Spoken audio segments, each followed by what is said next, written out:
Hello there.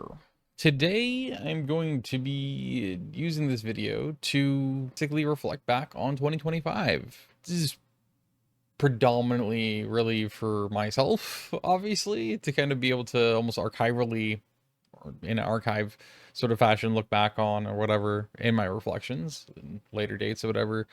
But also might, I don't know, be somewhat interesting to other people out there. I have no idea why or in what way. It could be even be useful, but there's always that chance. So I figured I'd record it, not just for myself, but potentially put it out there somewhere. Sitting collecting on your hard drive being forgotten about isn't exactly useful either, so definitely have to be posted somewhere. I actually technically have a channel for that, but I just haven't done anything with it properly since then. But whatever. Anyway, enough preamble. So yeah, uh, and also I'm getting like rapidly lower and lower energy right now because I think my body's getting more and more ran down and starting to kind of hit its collapse point because it seems like I'm just now getting sick. Merry Christmas to me. It's fucking typical. It's actually kind of funny to me.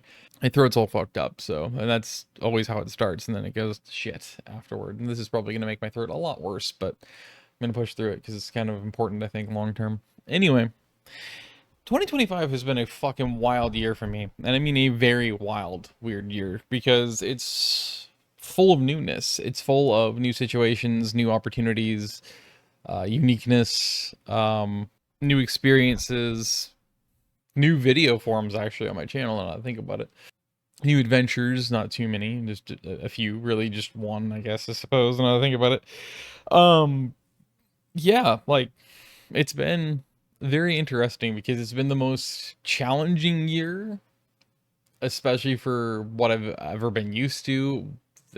Whether it's opportunities or just how my days go or whatever else. It's been the most emotionally challenging. It's been the most mentally challenging. It's also going to be a stream of consciousness, so bear with if you're actually trying to listen to this.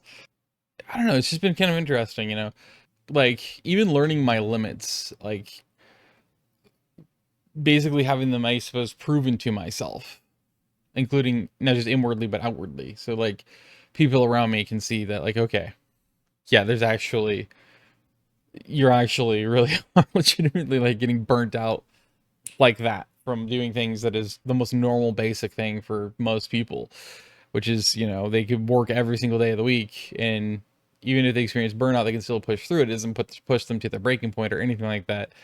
It's just normal for them. My body, my being, my brain just doesn't have the capacity for it at all. And I found that out because of, ironically, actually having a lot of these new opportunities that I've gone for this year.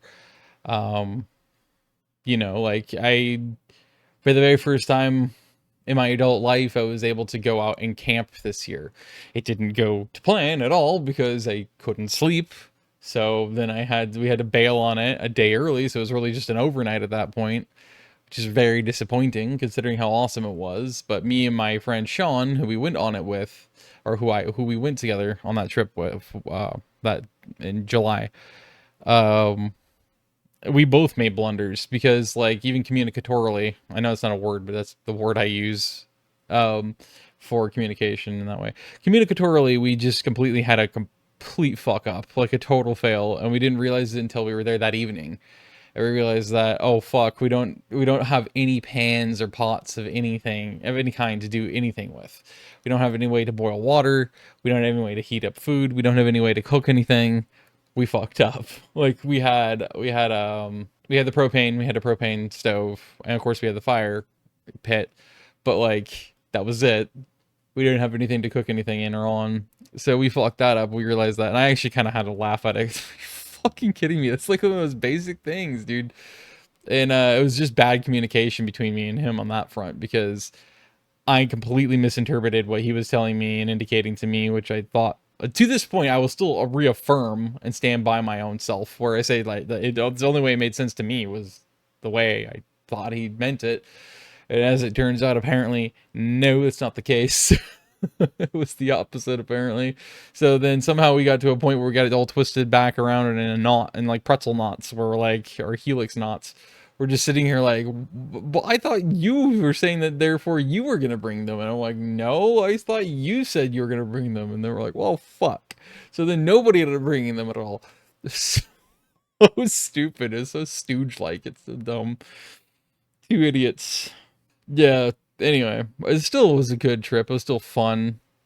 Overall, disappointed overall at the same time because I wanted it to be a true camping trip. Didn't quite work out like that.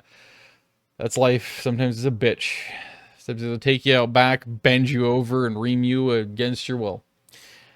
It's very annoying. But anyway, still, it was a fun trip nonetheless.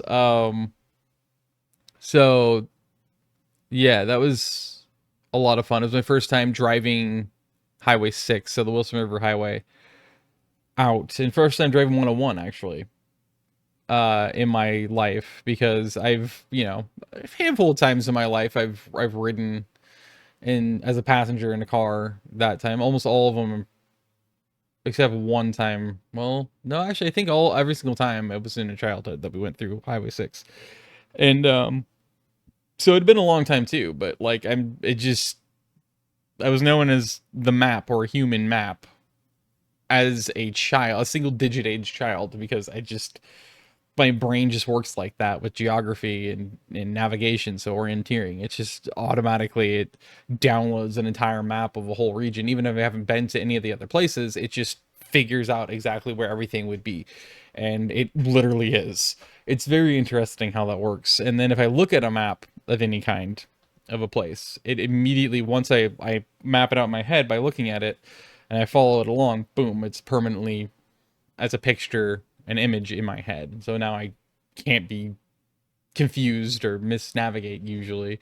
I say that. I actually did, for the very first time in my life, have a bad navigational moment, uh, you know, on our way to the campground. But that gave us a gorgeous drive along the Nestucca River on the Nestucca Access Road, which is really cool. And I do have that video out there as well on my Trip Reports Outdoors channel, Trippin' Outdoors. If you ever want to see it, I removed all the audio from it, so it's literally just chill music that I make myself. And I've been able to even persistently do that, actually, of posting music almost perfectly throughout the year, once a week, which is huge, because my brain and me do not like routines, so, or schedules. It just does not function that way. But for some reason with the music, it's relatively easy to do it. It's been as the years gone by, it's gotten more and more challenging for me to keep up for some reason. It's been kind of frustrating for me to do that, but because I don't know, I think it's just too rigid for me to feel comfortable or okay with. It just doesn't feel me, because I'm a very flow state figure or being. Like I just have to go with the flow. So any expectation or schedule or arrangement or rule, or what do you call that, a routine or whatever else, is exactly equivalent to a dam. You're putting a dam in a river. You're damming the flow, and you're like creating a fictional channel to reroute the river through. And like, that is the most unnatural thing in reality, and is also exactly identical to how I function. Whenever something like that happens, it drives me fucking ballistic, because it just is so against everything that I am and all my functionality. But yeah, so that was cool though, because I also gave me the opportunity to be able to actually, I had been working for my sister and brother-in-law, working on their fence at that point for a little while, which is another thing I had done. That's one of the other things that tested my limits, because I was really allowing me to figure out, like, okay, where is my limit really, and will it include this situation where basically I'm an independent contractor, my brother-in-law is in charge of payment, and thus anything else, expectations and the rules, or what he wants from me. So cool. And thank God he was super chill about it. I really appreciate how my brother-in-law Mike was treating me, and like going through it with me, because he wasn't like extremely hands-on, or like he wasn't a helicopter person. He wasn't like having to watch everything, or he didn't like have to do everything for me and then try to show me that way necessarily. But he's just the perfect balance, because he also wasn't like strict, but he also wasn't, he was also clear, concise, and very simplified in like the way that he would answer my questions, or he would tell me what he expected of me and what he wanted, which was really important to me, because that's what I need in my life from anyone, especially if I'm doing something for them, especially if it's a job or labor of any kind. I really need that. That's the only way I can function, really, is that way. Otherwise, it starts to I just get detached. Like my brain just does not, it revolts almost, is what it does, and I get really stressed. So I was super thankful for that and the opportunity, and so I was able to make some money this year, which is really cool, because that's been a lifelong challenge of mine, is trying to understand myself enough to figure out why in the fuck I can't fucking hold a job. Like, why is it that like anytime I do a job, it doesn't matter if I love the job, or at least I enjoy it enough doing it, and I'm working for myself, like a contractor, or maybe literally a contractor, because I've done DoorDash before, and it's something I'm really good at, right? So I'm really good at it. I enjoy it. I I literally make my own time, my own schedule, work when I want to or need to, everything. Everything's perfect about it. And for some reason, I still get burnt out like that. It's the dumbest thing. And so I thought, okay, well, this is a great opportunity to really test that boundary. Is this still going to happen? And it fucking did. Like, I could do a little bit more work persistently, but each time I pushed it to like try and do 2 days of that work on the fence a week. Yes, a week, which is fucking pathetic and it's really irritating. But I would literally get to a point where I'm about to fucking snap. I'm literally about to fucking lose my shit. Like, I just emotionally, mentally, I just was already pushing myself past my limit. It's fucking stupid. It's one of the most frustrating things in the world for me, because you can't live like that. In the modern world, you're just fucked. Like, you're literally screwed if you can't handle that, because then nobody's going to hire you, because why would they? You're not a reliable worker. You can't, and that's just not fair to anyone. It's not fair to an employer, and it's not fair to me either.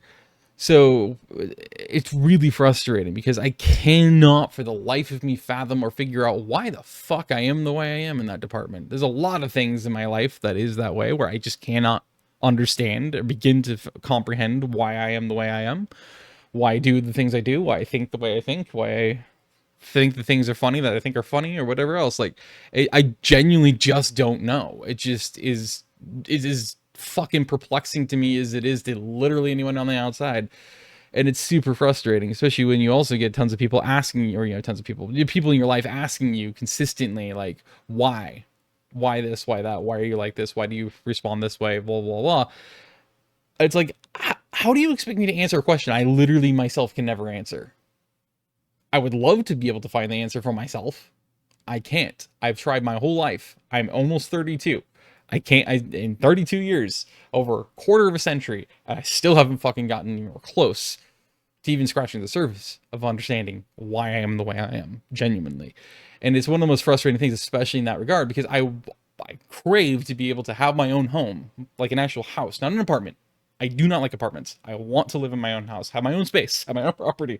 It's very essential to who I am and my sanity and my soul. Like, I need that freedom and that space and that ability to stretch out and move around without having to have expectations or like share that space with anyone. I need a big bubble.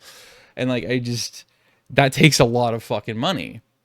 And the way that the world works these days, especially in places like the United States, it's exploiting you to the day you die. From the day you're born to the day you die, you get exploited as a cog in the corporate machine. And it's fucking stupid, because then you have to sit there and you have to fucking save as much as you can, like never spend, work every single hour of every single day you possibly can, over 40 hours. You can't just do 40 hours. You genuinely, even as yourself, and especially in the West Coast states, you have to sit there and you have to fucking probably do 60 hours a week with overtime every 4 weeks, let's say, so once a month, into 20 extra hours, maybe 30 extra or even 40 extra hours once a month.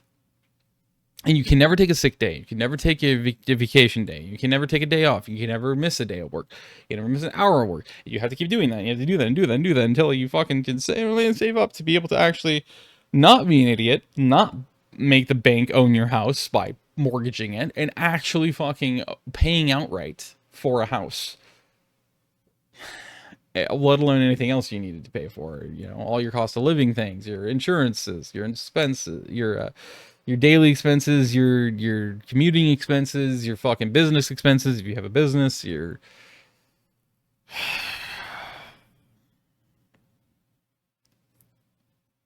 and no, we're not meant to live like that either. That's the most fucked up part.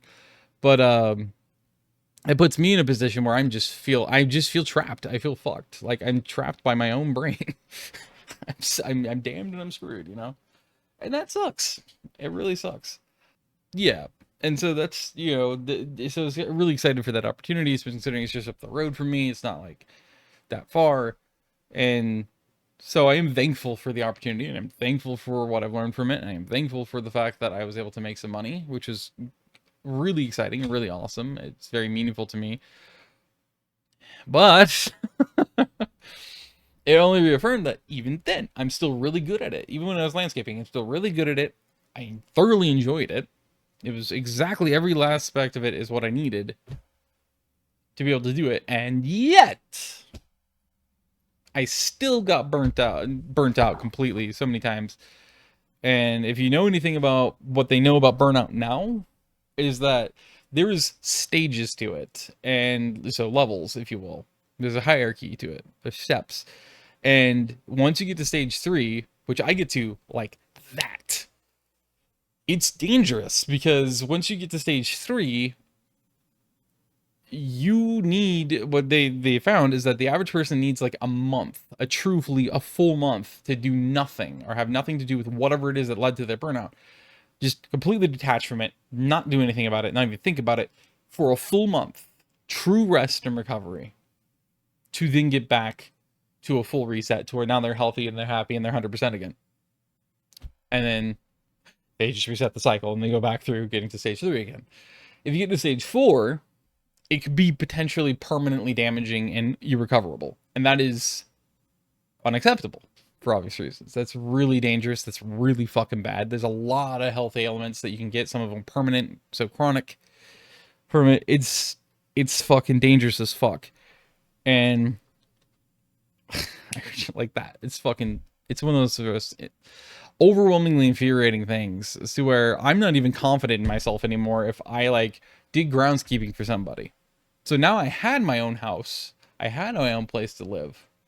I was fine. I didn't have to worry about necessarily all the extra costs of living, because that would probably be covered partially by, at least in part, like I said, right? So partially by the homeowner that I'm doing groundskeeping for or whatever, you know, which would be cool, or house sitting even. But if it's this kind of thing, then how the fuck can I trust myself to be able to do that and then actually be fine? And it actually be something I can do consistently? I can't, now can I? And see, that's not a great thing. It's great that I learned that, but it's like, and I reaffirmed it. I have full confirmation now. But it's just, it's something that disturbs me to my core really greatly, because it torments me is what it does. Because what am I supposed to do? Like, it makes me feel so incompetent. It makes me genuinely feel like I am incapable of taking care of myself in terms of modern living situations, you know, having my own place, being able to afford my own place, even if it was a rental of a studio apartment, which, God, that probably really isn't even an option for me, because I know I probably would have such the worst emotional mental health hit if I lived in a studio. Because it's just so, it would literally be like a wild animal, like a giant Siberian tiger in a fucking cage that's half its size. It really would be a perfect equivalent to what it would be like for me to live in a situation like that. So it's just, I don't know. But yeah, like I said, there's obviously, it's all always perspective, these things. So like, that's exactly what I want to use this for, is to be able to do a full picture. So like, I want to be able to acknowledge the benefits and the positives that came out of it and be thankful for that and give that gratitude, but at the same time be able to, you know, say, but on the other hand, here's the negatives that I have from this, or come out of this, or that I feel with this. So that's another purpose for this, is that. And there's a lot of negatives with that. Yeah, there's positives, but there's negatives. So I'm thankful for the things that I got out of it, but it's also really frustrating for me. In that line, though, in terms of like trying to source why I am the way I am when it comes down to that kind of thing, that job kind of thing, is that this year I did actually get the RADS assessment or test or whatever it's called done um by a certified therapist at my counseling, the place I go for counseling for therapy. And I scored really fucking high on that. And the RADS test, in case you don't know, is like it's RADS 2 officially, I think is what it's called, is like the main go-to that like all the mental health, especially the neurodivergent specialists, use, at least initially to start, to test people for the odds and how likely it is that they are autistic and therefore that they would need a true autism evaluation, a true full test.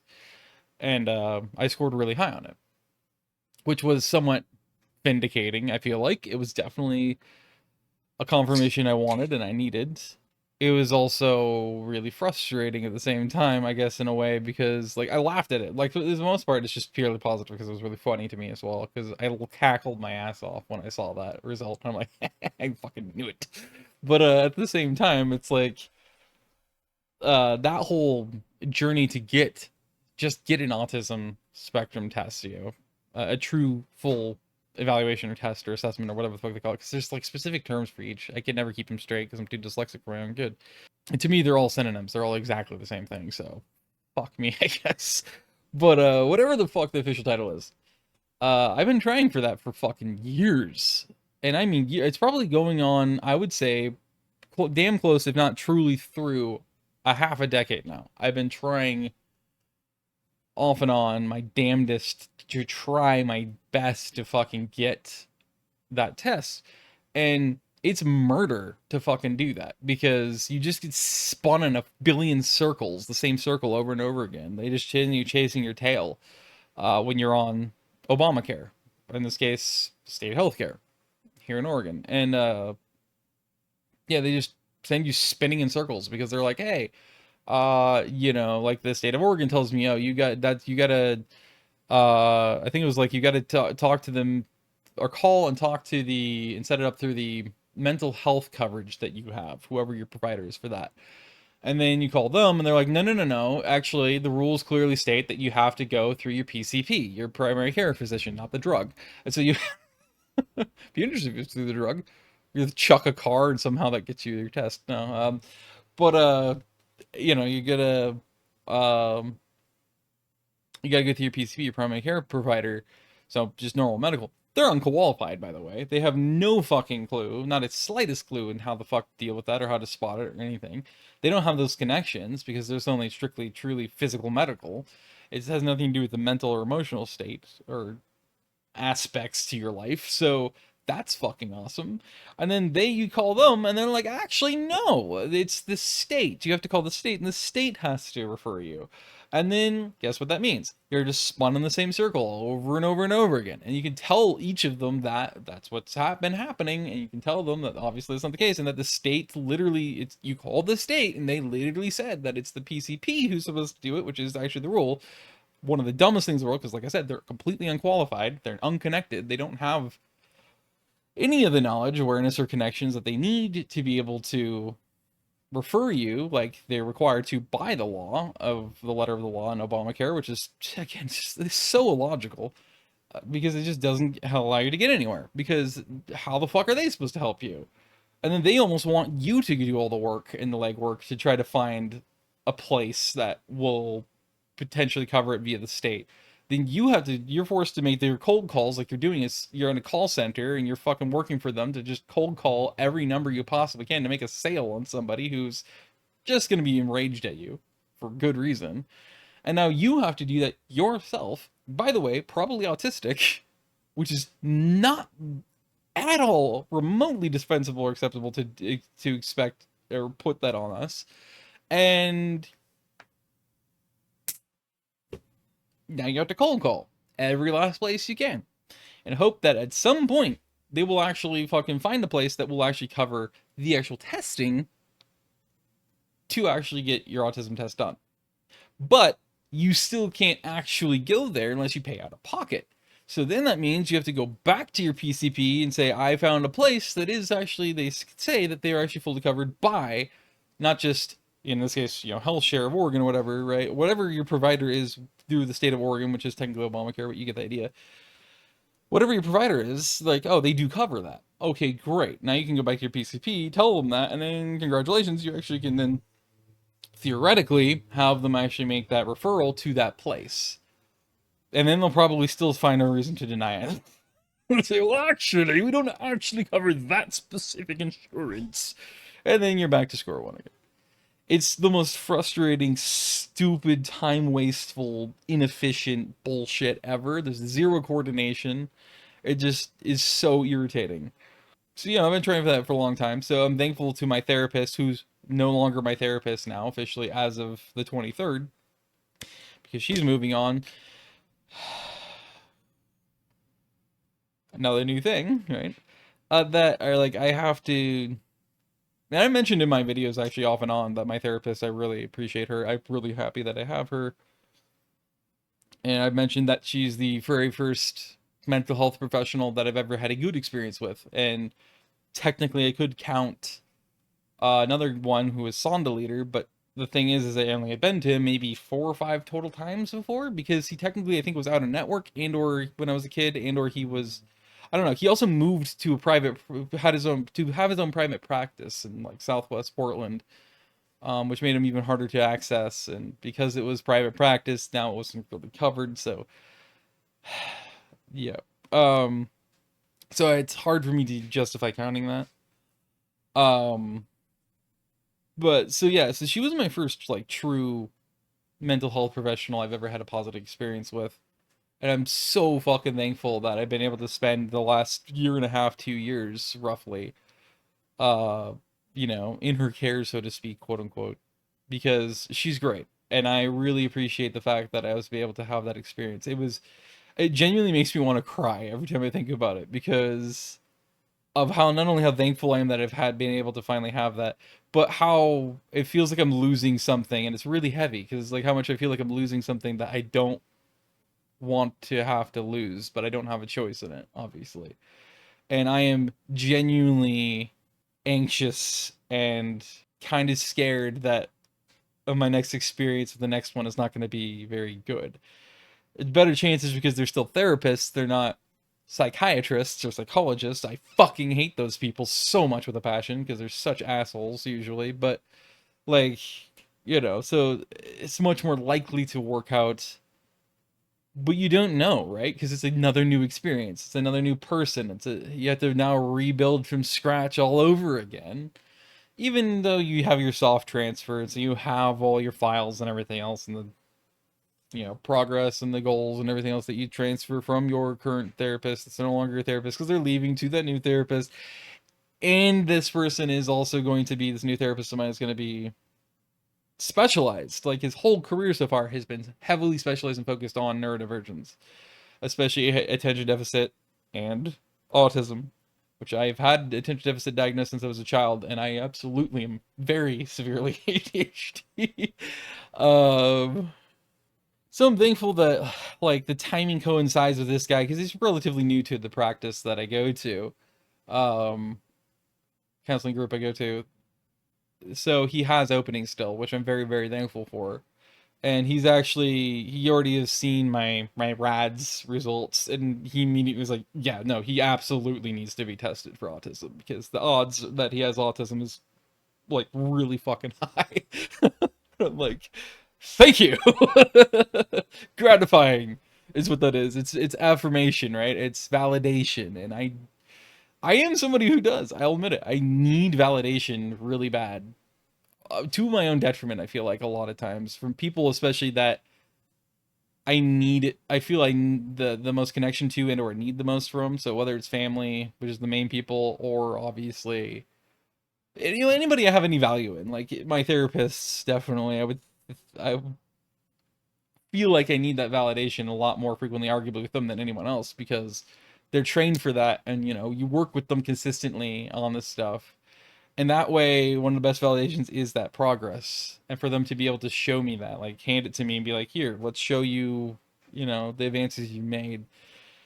So I'm excited but apprehensive for my new therapist, because my therapist I'm now no longer going to be going to, and Alita, she's gone, but she's told me, and she says that she's all but 100% confident that this new therapist of mine is going to be giving me everything that I need that she wasn't able to give me, because she had no real experience or training at all with neurodivergence.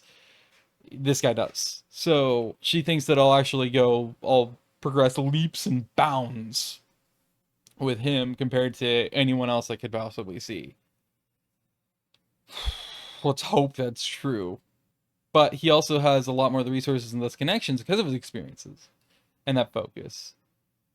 Two places that the state should be able to cover an actual autism test, which is fucking immense. It's huge. It's something I've desperately needed, and I've tried for, like I said, for like half a decade. So hopefully that can actually quickly move along. He will actually have all the right connections. So he may even know, if he needs to know a code, he might actually know the fucking codes. Because that's something that I don't know about any other states, by the way, with that, if you have any experience with Obamacare / state healthcare systems. But like Oregon's weird in the sense that, like, especially with Care Oregon specifically, but HealthShare was the same for me.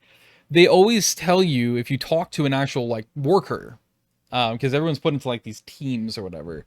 So you talk to workers there at the place, and they'll literally tell you, it's like, hey, as long as you know the codes, you know how to code it in the systems in the back of the system, then they'll be able to cover, like they'll be able to convince to have the state automatically cover almost anything, and it literally basically anything at all. It could even be a surgery, but like in this case, it would be the autism test. Like if as long as they know how to properly, or neurofeedback, because neurofeedback isn't covered.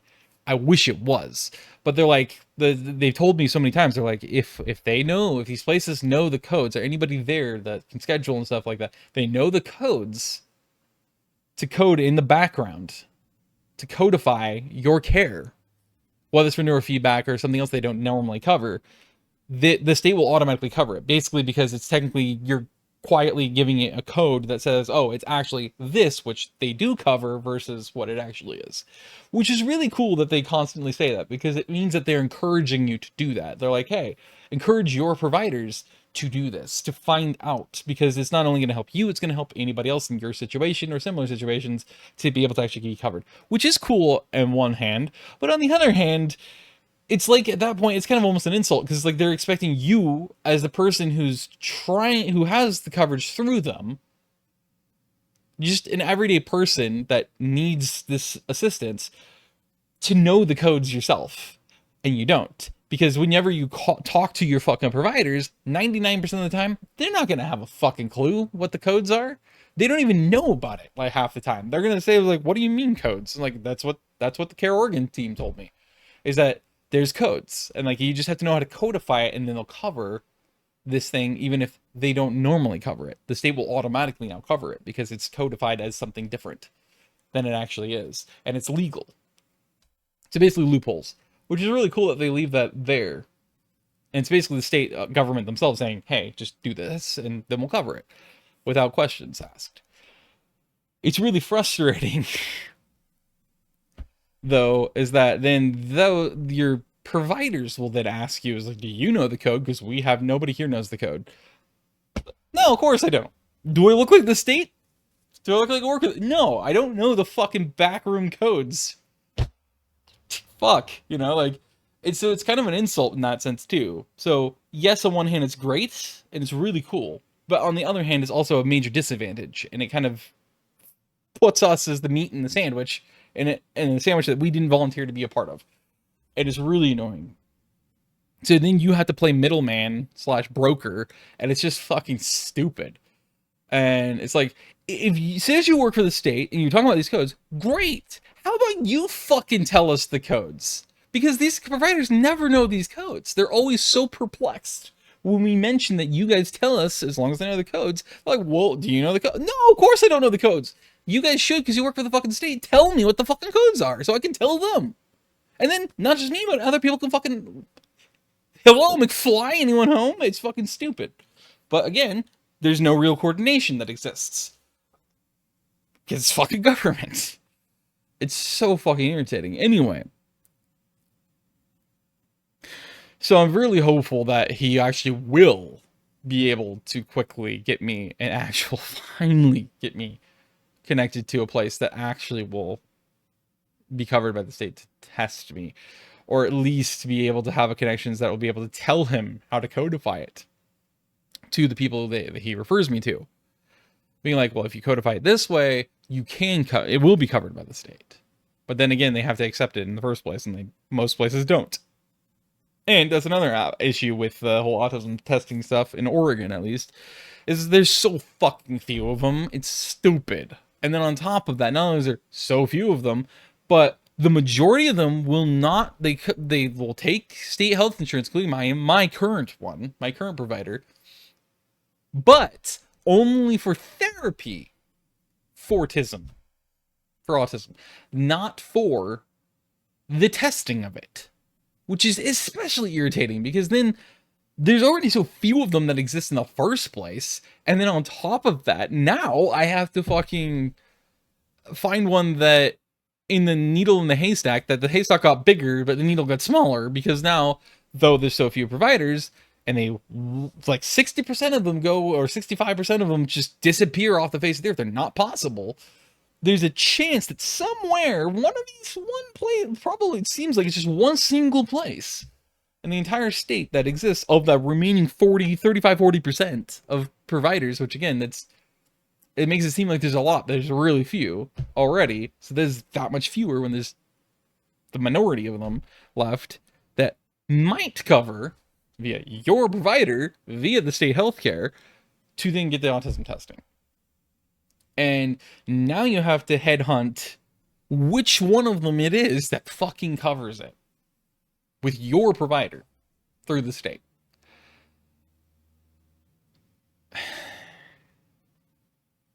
For the testing. It's like, I genuinely feel like the state of Oregon and these autism providers, actually, right? These specialists, they don't want you to be autistic. They don't want to believe you could be autistic. They don't want to believe anyone can be autistic. They don't even think autism exists. Autism is actually a conspiracy created by the Mormon Church. By God. Like, it's just, it feels like that's what it is. Because, like, it's like they're trying to put as many walls and barriers up as possible to try to make it as exhaustive of an effort as possible for you and or a provider to fucking go and find the place, the specialty place that will actually fucking test you for it. It's so stupid. It's the dumbest thing ever.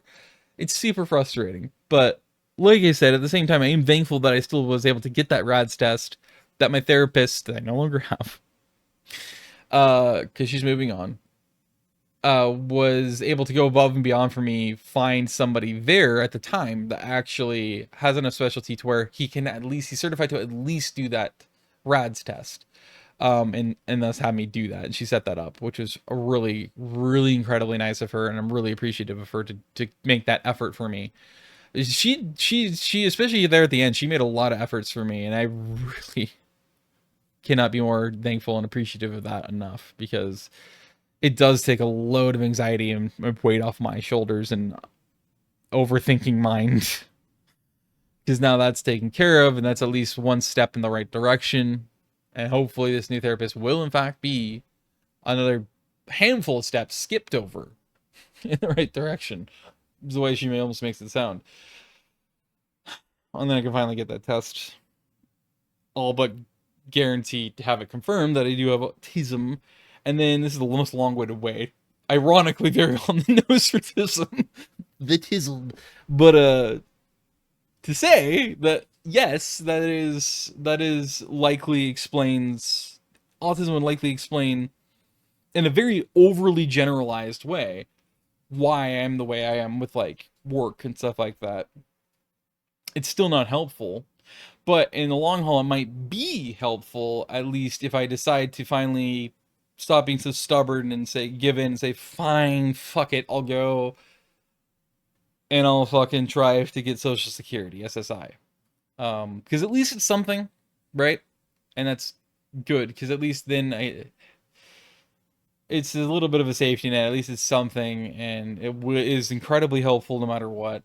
And, you know, though you're not allowed to save almost anything with it before you're automatically kicked back off of it, which is fucked up because that makes it a trap, which is one of the reasons why I'm so stubbornly against it. And I've never once even considered getting it until the last few weeks, because I've kind of came to terms, and it's something I'm thankful for as well, is I've kind of had to allow myself to come to terms with the fact that maybe I am just fucked and I just have to bite the bullet and fucking go for SSI.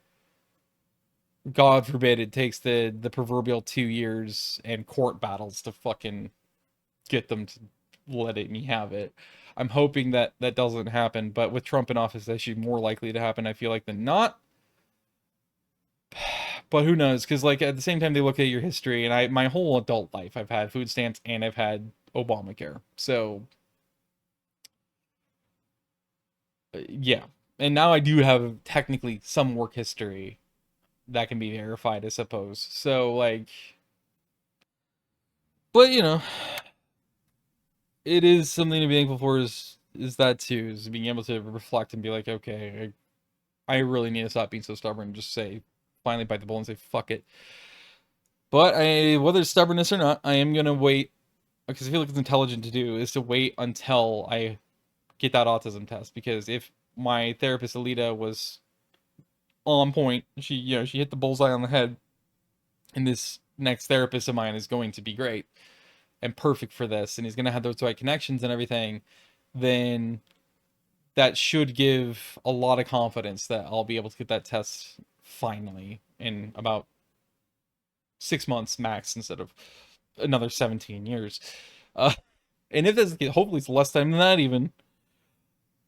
And then I have that diagnosis, that'll help even more, I believe, to then be able to get, SSI. Because now I also have that diagnosis. And because they refuse to remove that wrongful diagnosis of schizoaffective, like anybody else in my position, I'm going to damn well try to weaponize that to my advantage to get SSI as well. I was like, well, you don't admit that publicly. I don't care, man, because everyone, they know this, that everyone else fucking does that. It's on your medical record. If it's still there and it hasn't been striked out, it's considered still legally valid as something you suffer with. So fuck it. Since it's there and they refuse to remove it, I'll fucking use it. I'll weaponize it to my advantage, absolutely, with TISM and with the ADHD diagnosis and with anything else that they might give me. Especially going through that therapy as well, because I know I also now have GAD. I have generalized anxiety disorder. I've had that now for a handful of years, so I think since like 2017 on my diagnosis as well. So I mean, throw as many fucking things, like, dude, well, throw as many cooks in the kitchen as you can. Is like, holy shit. And you actually do have a more accurate representation of what's like my brain at any given moment. It's fucking insane. I'm actually honestly kind of surprised that I don't have PTSD on my record though, because yeah. But that could end up showing up too. And hell, if it does, good for me in terms of being able to get SSI again, right? Because Jesus Christ, I seriously, I am hellfire to handle, even for myself. I can barely handle myself. I tell this to people around me, especially my family, all the time. It's like I can barely handle myself. So being expected to be able to appropriately handle other people, especially who also, you already have a negative dynamic with, because you have multi-generational trauma in your family and a lot of triggers, and we trigger each other. Do you really fucking expect me to be able to handle you guys when I can barely handle myself? Not really fair, is it?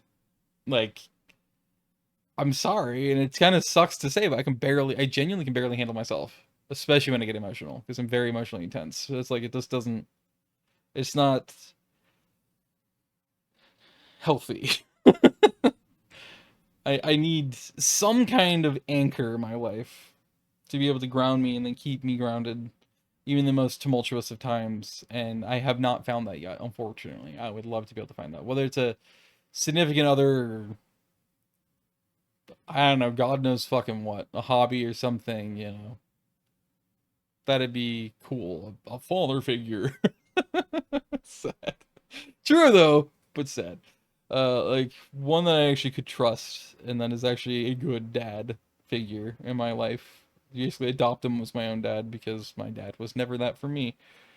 Yay, more dad issues. And trust me, I know how fucking irritating it is to hear about that because I myself am agitated by that. Because anybody you meet out there in life, I swear to fucking God, man, everybody's fucked up and everyone and their dead grandmother has endless fucking emotional traumas from their family dynamics and the endless fucking multi-generational trauma and baggage, and it's fucking bullshit. It's just like, for once in my fucking life, I'd like to meet somebody who doesn't have baggage and doesn't have all these fucking traumas and is actually somewhat normal. I'm not saying that they don't have hardships, because everyone's gonna fucking have challenges and hardships and fucked up things happen in their life at some point. That's how life works. It's there to be an asshole and as big of a bully as it can to you, so it can challenge you to try to teach you that you are stronger than you think and you can get past these things no matter how intense and severe and overwhelming they are. You are built to be able to push it past that limit. And I really hate that that's the case, but it is. That's what it's there for, is to be the biggest bully it can be in your life. I really believe that, and I hate that that's true. And I hope that at some point it can have it being proven wrong, and instead it'll be your best friend and your biggest ally. But not in my experience or anyone else's. It seems like, holy shit. Um, so yeah, I totally understand it, because I would like to meet somebody who's a very healed, strong person, but like very calm, anchoring, happy, genuinely happy, has genuinely happy, healthy family dynamics. It doesn't have, they don't have any of that trauma and baggage and all that other bullshit that everyone seems to have. Me, myself, and my dead grandmother included, literally, actually. So, yeah. Fuck. There's way too many of us out there, dude. It's fucking overwhelmingly infuriating and stupid. But anyway. But I am very thankful for a lot of things that happened this year, including some of the negative things I am somewhat thankful for. Like I said, right, one of the main negative things that happened this year is the meltdowns I nearly had. I nearly lost my collective emotional and mental stability and shit completely, and just went off the rails because I just was way past my limits. I was so burnt out, doing basically nothing compared to the average person, which amplifies that overwhelm, and thus that's light odds to snap into a billion pieces, because that's always in the shadows, lurking in the shadows, in the background of my head, in my mind, in my life, every waking moment of every single day, is how bad I feel and how much it fucking hate how it feels and how overwhelming it is to be feeling permanently stuck where I can't do anything to help myself gain any kind of sort of freedom, get anywhere closer to my dreams or my aspirations and my goals in my life.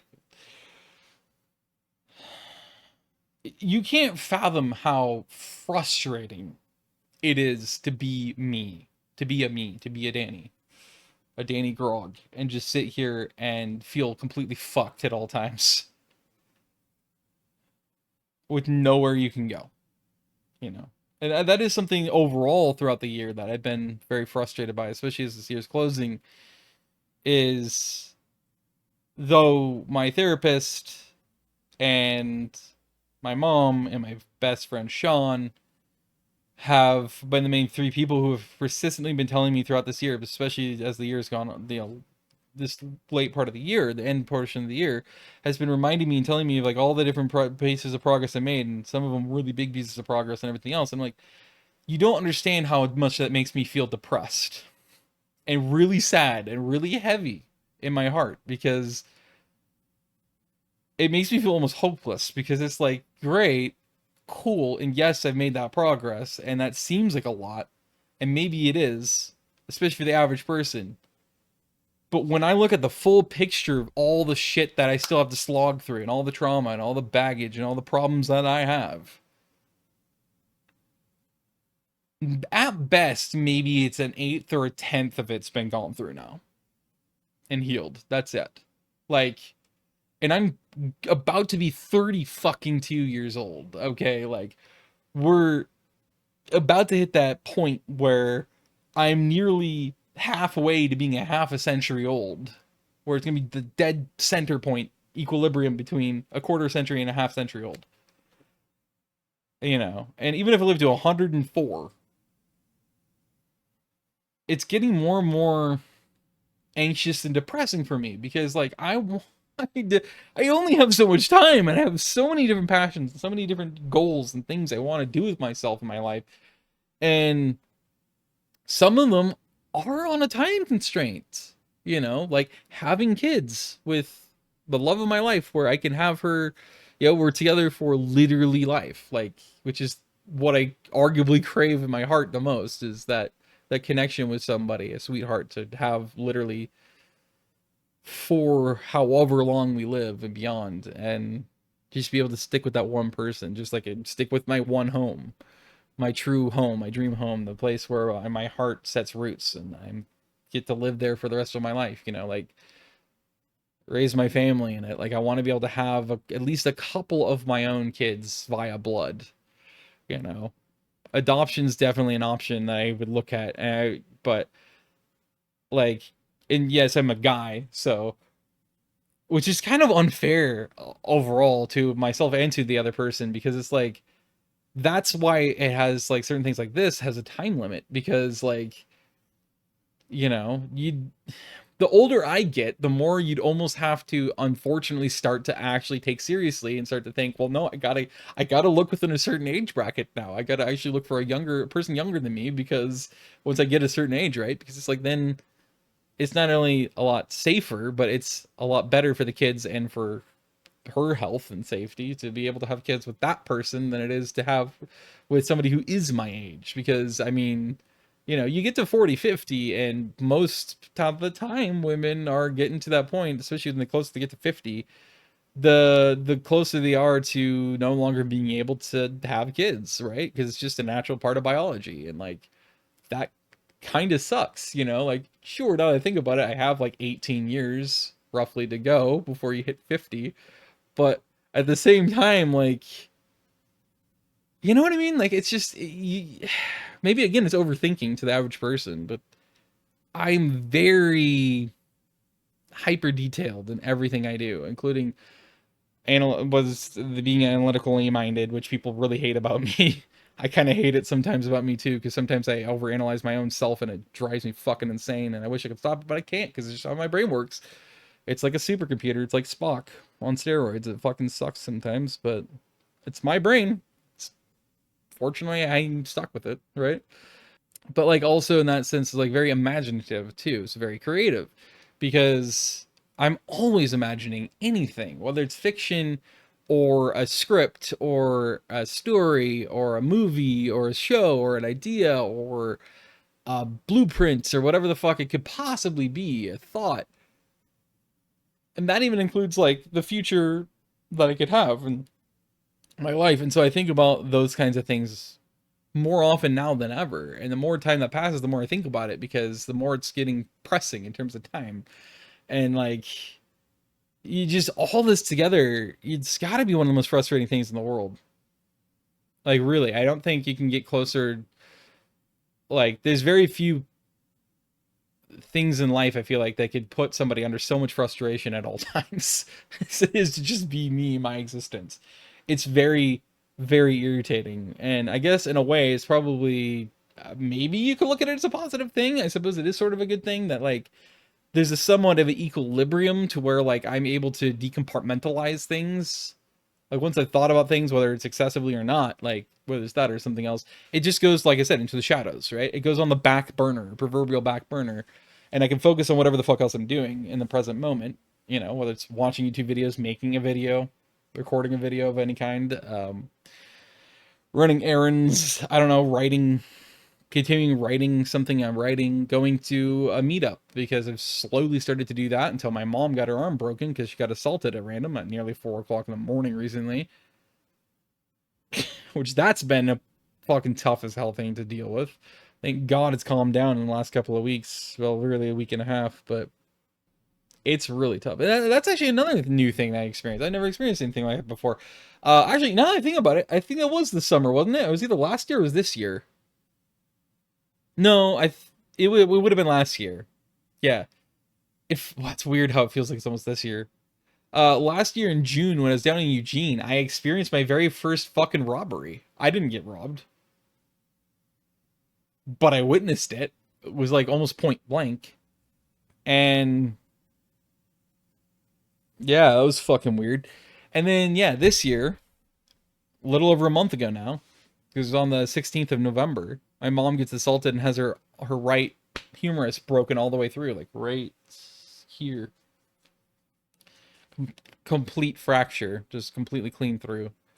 Because she was assaulted by a mentally ill and very high on meth woman. And at nearly 4 a.m. And that woman has a rap sheet longer than Long Island for that, and she's been escalating. And yet they still do catch and release on her, so that's a whole fucking irritating thing. The police didn't do what they're supposed to do. Go fucking figure. What else is new there? I still don't have the fucking physical report of her assault, which is even more insulting. We haven't been contacted by the court or the DA or the Victims Advocacy Office at all for like 2 weeks now. When like 2 weeks ago was supposed to be her fourth court date, and that was supposed to be the one where she's arraigned on everything from my mom's assault all the way through all these other fucking charges, misdemeanors, and even a couple of other felonies she got recently on all of the Tri-County area. So all 3 counties, they were going to consolidate it. And then she was mandated, the judge was mandated to have her called. So my mom called so she could finally give her testimony, finally, for once, because she hasn't been able to say anything about her. She hasn't been able to give a true impact statement. She hasn't been able to say her side of anything. Never called. Never texted. And ever since, nothing else. Not even a letter in the mail. It's fucked up. So, fucking who knows with that. So, we've been dealing with that. And that, for me, my mom just wants to get past it. She doesn't care. Which I figured she'd be like that. Which is arguably even more overwhelming and frustrating for me. Because it's like, why don't you give a fuck more? Just give a fuck. That is something that really agitates me, is that in the oversimplified form, there's 2 different forms of response to trauma. There's my kind, which is called the anxious type, and then there's my mom's kind, which is called the avoidant type. And there is no compatibility between those 2 types. And I can tell you that from personal experience with my mom. She fucking drives me insane with this kind of shit, because she always goes the oh well route, and then she tries to push stuff away, or she just gives up on it. She's like, oh well, whatever. Every fucking time. And it's so frustrating. And for me, I have such an intense sense for justice and accountability. I want to fucking just about chew them out in person, in their face. If I put my nose down their throat, I would. Just to almost scream at them to fucking get off their asses and do their jobs right. And also hold them to account in the court, in front of the judge, and admit to them, it's like, hey, look, there was 2 Washington County Sheriff's deputies that did nothing. They were literally in earshot. They were across the parking lot from where she got her bone broken. This woman literally made it clear multiple times that she had the intent to kill my mom. That was made known to them, and they lied and said it was outside of their jurisdiction. They couldn't do anything, their hands were tied. And then they left. They just let my mom be assaulted. Cool. You know what they were doing? Something far more important, apparently, which was to, by the way, out of their jurisdiction, by their claims, trying to shoo away a homeless person just trying to exist by sleeping on the sidewalk. At nearly 4 a.m., by the way. As if they're a hazard somehow. Insulting. Like, that is not just dereliction of duty. That is not just a violation of their oath, federally and to the department itself. That is, there's literal fucking felonies that they committed by doing that. Including lying. Just because they didn't want to do anything. They violated their fucking oath of being a first responder in general. let alone ones specifically trained to be able to de-escalate and to be able to intervene or prevent things like assaults from happening. It's just they have the tools, including the weapons, to be able to handle it. God forbid they need to go that far. And they're just like, oh no, I don't feel like it. Sorry, if she dies, she dies. Like, think about that, because literally, if my mom didn't have witnesses and one of her neighbors there to help her, she genuinely might have been killed, and that murder would have been at least 50% the fault of those Washington County Sheriff's deputies. That blood would have been on their hands, specifically because they lied. Just because they could have at least been honest and said, well, we refuse to do our work. We don't want to respond.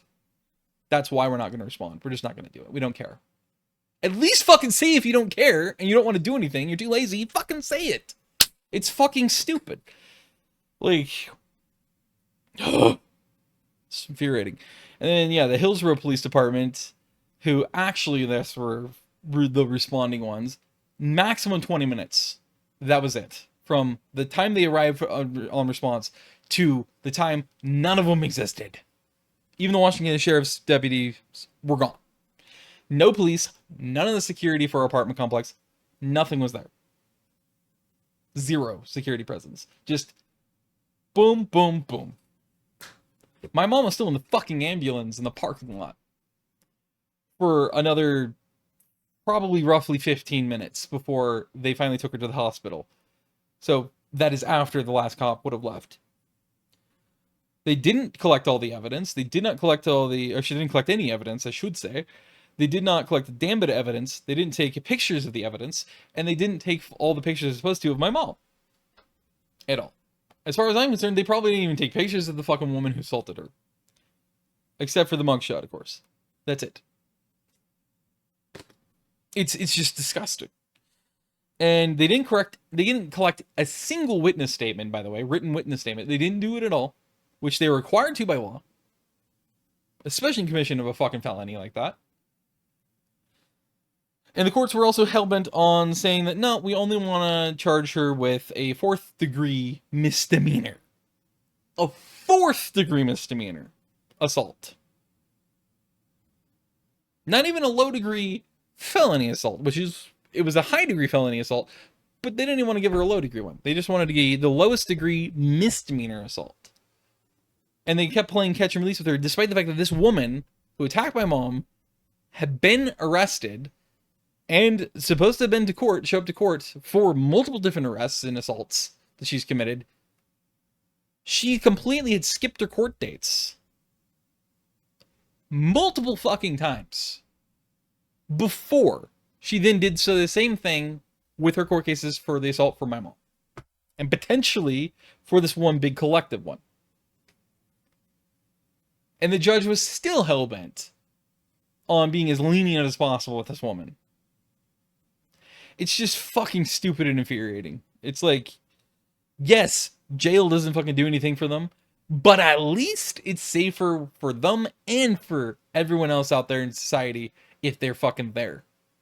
Indefinitely. Until they can be put, by law, into the custody of a mental health institution or behavioral health center for an indefinite amount of time. It's just an addiction treatment center. It's just fucking stupid. It's so fucking stupid. So that's a new experience, because I never experienced anything like that before. Now I have. It's just, this year has been such a fucking chaotic whirlwind for me. It's been all over the place. Whew. I think I properly started in earnest with my Cascadia Transit Expansion Project series that I have here. I think I started that properly and officially at the very beginning of this year, I think. It might have been the very end of last year. I'm pretty sure it was the very beginning of this year, which is, kind of cool. I did also learn and realize pretty quickly that I didn't feel that comfortable with continuing to make the XJDub videos because I was just going to be repeating myself over and over again, and though that could be useful for newcomers and new viewers and stuff like that, why do it? Why keep repeating yourself? Like, okay, cool, I guess, but like, it doesn't sit right with me to keep repeating myself over and over again, you know? So it's only when like something's new and I'm in the right headspace, obviously, an emotional space, to be able to actually go ahead and start watching these things again. You know, annual meetings, which is the main thing where most of the big juicy stuff comes out of, where you could actually have something new to share, or not. But you know, like, yeah, and that's cool and all, but I don't want to be a stuck record and just keep repeating myself over and over again. And I learned this really more last year pretty quickly, that like, and it was exactly what I expected actually, is that everyone says that they're against drama and they don't want the drama in their life. They don't want to hear about the drama. They don't want to watch or see or listen to the drama. But they're lying to themselves as much as they're lying to everyone else when they say that, because the proof is there. Like, there's a reason why mainstream media, for crying out loud, always focuses on the most dramatic things, and then they dramatize it further, and by sensationalizing it, and they only focus on those things, and they only focus on the negatives or the controversial, because these things are what drives the views and the clicks, which is how they profit. This is why they always do that shit. They don't focus on anything good, because good doesn't sell. Basically, Spaceballs.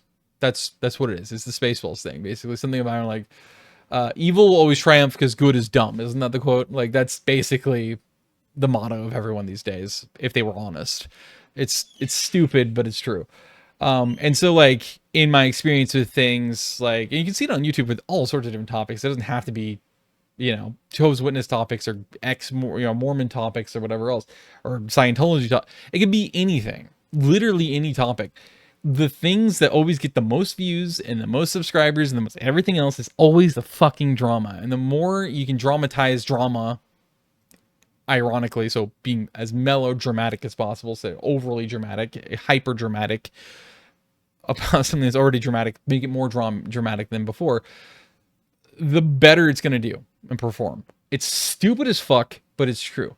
And it's really irritating for me, because I hate how the majority of people are just like that. They want that so bad. They insist they hate it, but they don't. They love it because that's all they want to see and hear. But it's also confirmation bias. They only want to hear and see exactly what agrees with their viewpoint, especially on these more dramatic or controversial things. And therefore, that's not just going to be politics. It's going to be politics' original form, or governance's original form, known as religion. And thus how you get back to the Jehovah's Witness stuff, because I figured this out late last year, and it's only been reaffirmed more over time, I feel like, by looking at other people's content, let alone my own. Nobody in the XJW community or anywhere in the X-Cult community or anything like that really wants to hear anything but what they want to hear. Like, everyone's obsessively, constantly, always bashing the fuck and defaulting to always bringing up first before anything else is the fucking policy against blood transfusions for XJWs. And God forbid you suggest anything related to that could be a benefit or a positive to everybody. They don't want to hear it. They dislike, mass dislike, they rant in a comment, or they just fucking unsubscribe, or they fucking just go off the video immediately because this person's an idiot. Why? Because I didn't confirmation bias. They weren't dramatic enough. They weren't just bashing, and all people want is bashing, and it's fucking stupid. Like, I'm not as positive about Jehovah's Witnesses, for God's sake, as my mom is, because, well, that's kind of how my mom works. She's very, everything wants to be butterflies and rainbows almost. So she always focuses on the positives and the good things about groups and people, whatever. And that's all she ever wants to focus on. Whereas, like, I can be honest and point out the things that I think, and I have done that with Jehovah's Witnesses, where I think people that I think were positive and good things and that defied doctrine and everything else. And I can even explain the positive yes behind the blood transfusion thing. I have, actually. I think it's a very positive thing overall. What they contradicted themselves on in the 70s, which was to fight for as much, not just religious, but general medical freedom of choice for everyone, is what they did, which subsequently then led to them being favored in the courts, obviously, for being able to have the no blood policy.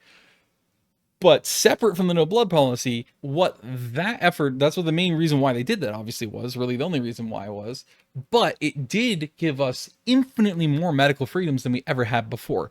And this is the most overly simplified way to describe it, is the fact that we also got, therefore through that, it went from compulsory, like, to get vaccines. No longer were you potentially genuinely criminally liable for supposedly putting other people at risk because you didn't get all your vaccines on the panel. And it's like, great that they fucking allowed us to do that. It's the same with like certain parental rights grew because they're like, okay, well, though maybe the majority of parents in the country would say that we strongly disagree, we think that that's dangerous to not give your child every single vaccine on the schedule, including all 96 or more that they have on it now, which is fucking horrific. Different story, different day, but the point is, like, but it is still the parent's choice to be able to choose if they're going to give them all of those vaccines. A lot of parents might choose to only give them some of them, but not all of them. It's called informed consent, and informed choice. It's a great thing. And literally without Jehovah's Witnesses pushing for the no blood policy via this legislation to give us more medical freedom, that we got that medical freedom, including whether as a parent or as an individual, you get to choose without having fear of fucking repercussions, law-wise or otherwise, or retaliation for the fact you chose not to get all your vaccines, you chose not to get this vaccine, or you chose to do this, or 5 other things, or maybe you chose not to do any of those things that everyone else is doing and thinks is the right thing to do, because you have the ability and the freedom, protected freedom, to choose what you'll participate in. And an example, and it's even more simplified than I did, I think, in that video. That's one of the 2 things that I mentioned that were positives, I think, that came out of the negatives of Jehovah's Witnesses. But, guess what? That's one of my least viewed Jehovah's Witness videos by far, not arguably the least viewed. And why is that? Because it's not bashing them. It's not saying what everyone else wants to hear and what everyone else always says. And it's really fucking frustrating, that was all the more reason why this year, especially early on, I'm like, I'm just not, especially I think by May, I'm like, I'm just not gonna I'm gonna take a break and not even think about Jehovah's Witness stuff for a while, because that aspect frustrates me the hell and back too. It's similar to me as like the hyper religious atheists, because that's such a fucking contradiction. It's insane. It's so hypocritical. It's like, the fuck is wrong with you people? Like, what the fuck is seriously, you have something severely wrong with your head if this is where you fucking took it. Like, because it's literally a contradiction of what makes you a true atheist, is not just not believing in God, but you literally therefore are in the antithesis of religious. You can't be religious if you're an atheist. It just doesn't work, because in order to be an atheist, you have to not believe in God or gods, which, in order to be religious, you have to believe in a god or god figure of some kind, some sort of a deity, some sort of a power, and therefore that's what makes you religious, technically. It is at least one of the required pieces to it, components. So it's like, why are you the way that you fucking are? It's like, it's an insult to the rest of us that you're like that. Like, it gives everyone else a bad reputation, because they're also the loudest people, and when they're the loudest people, what that means is you're the squeakiest wheel. And what is the proverbial phrase that's always been around forever? The squeaky wheel gets the grease. Which is why, like, an example, feminism. There's so many people who are feminists who would never dare call themselves that anymore. They have threw it away. Why? Because they do not want to be associated with what feminism came to be interpreted as, mean, or be understood as representing, because of the loudest wheels that are getting the grease, which unfortunately is the most melodramatic people. It's the people who want matriarchy, aka exactly what they want to kill off, but in female form. Like, they just want the same thing, but instead they are now the dictators of the world. It's the dumbest thing. Like, this is the reason why they call feminazis, because they're not actually feminists at all. They're fucking insults, is what they are. They're hijackers. They're corrupted people that want to corrupt everything. They want to destroy it. And it's stupid that they always succeed because they are the squeaky wheels that are going to get the grease. Everyone's going to give them the fucking attention that they want and they crave because they're really just attention whores is all they are. And oh god, it's so frustrating. And so it's very similar to that too. Um and so like in a way you could argue that like these people that, which is the majority it seems like, and sadly, that only want the bashing of Jehovah's Witnesses and of the blood thing and of everything else, these are the mass majority of people that are going to view or potentially subscribe to your channel, or they're going to want to view your videos or whatever else. These are the, I'm going to say, because it's just my personal opinion and I think it's an observable fact, idiots, which is the mass majority of these viewers, are idiots because they want what they want, and all they want is drama. They want that fucking hate. They want that venom. They want that bashing. They want that crushing. They want that tearing apart and tearing into. And it's just really frustrating because it doesn't allow you to be truly honest, and it doesn't allow you to be truly balanced in the way you do anything. And it's just really stupid. It's really frustrating, and it makes them into themselves very hyper religious, because now it's religiosity is what the term is, and it's literally by definition religiosity, because they have this religious zeal, this intense religiosity of like, they will fucking come down on you if you ever do anything positive, or you ever say anything positive, or you ever blah blah blah blah, you know. And they'll even blanket cast everything about you, and like, oh, okay, well now clearly they're starting to, they must be getting talked to because, you know, we're giving Bible studies, because now they're starting to talk a little too positive and whatever, some bullshit. And it's just like, that's not even true. And I guarantee for most people that would ever dare break that mold and be honest actually for once and do anything positive, that's not true for them either, at all. They would never dare touch that. I would never dare touch that, because they are occults. They are manipulators. They are manipulative pieces of shit, and all the members are fucking idiots. They're gullible fucking morons, which I've stated many times, and I want nothing to do with that or anyone like that. I really don't. It's almost impossible to avoid people like that these days, unfortunately, but you can do your best, and that's all you can do, and that's what I do. But yeah, like I said, that's something technically I have kind of observed and learned and had affirmed earlier this year as well, around May especially, which is why I just kind of, March or May, I just kind of stopped making those videos. And it's still going to be a lot slower on the uptake of making those videos at all anyway, just because, yeah, you know, and I'll admit that, like, on the Criminal Violin, right, my main channel, I don't know if this is going on there or if it's going on the other place, the other channel that I haven't really uploaded to in over a year, but on that channel, you know, where I post these videos, or any other ones, my main channel, that half the fucking literally half, if not slightly more than half of the subscribers on that channel all came from the XJW videos that I made over the course of the last year, little over a year. And that's kind of cool, but also kind of irritating, or maybe not irritating, but just kind of unfortunate, I guess you could say, because obviously they subscribe for that and that only. They want to see any of my other stuff I output, which again, almost everything I output is niche on that channel. Go figure. I'm a very niche person, and like all my interests and stuff. So that sucks, because it feels like it's illegitimate subscribers, you know, because they're only there for that content, and it's really frustrating to me and disheartening, because it's like, I'm not, you might expect me to become dedicated to that I'm never going to become dedicated to that. I'm just not. It's never going to happen, because I'm not healthy. I'm not happy when I make that content, really, because it is a heavy topic. It does impact me still. It is something that impacts me, especially considering the empathy aspect of like looking at everyone else and just being like, dude, like, really? There's still millions of you around the world that are this fucking gullible and stupid and well programmed that you just, it hurts. It does. It hurts my heart. It makes me really fucking sad, knowing that they'll probably never be able to be shown the truth, because they're so well trained, they're always going to deny it, you know? You're never going to necessarily break through. I mean, maybe you will every so often, but it's just really depressing.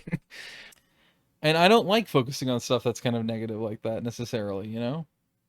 I like just kind of enjoying meandering and flowing and stumbling through life and the things that do interest me and when I'm motivated and everything else. And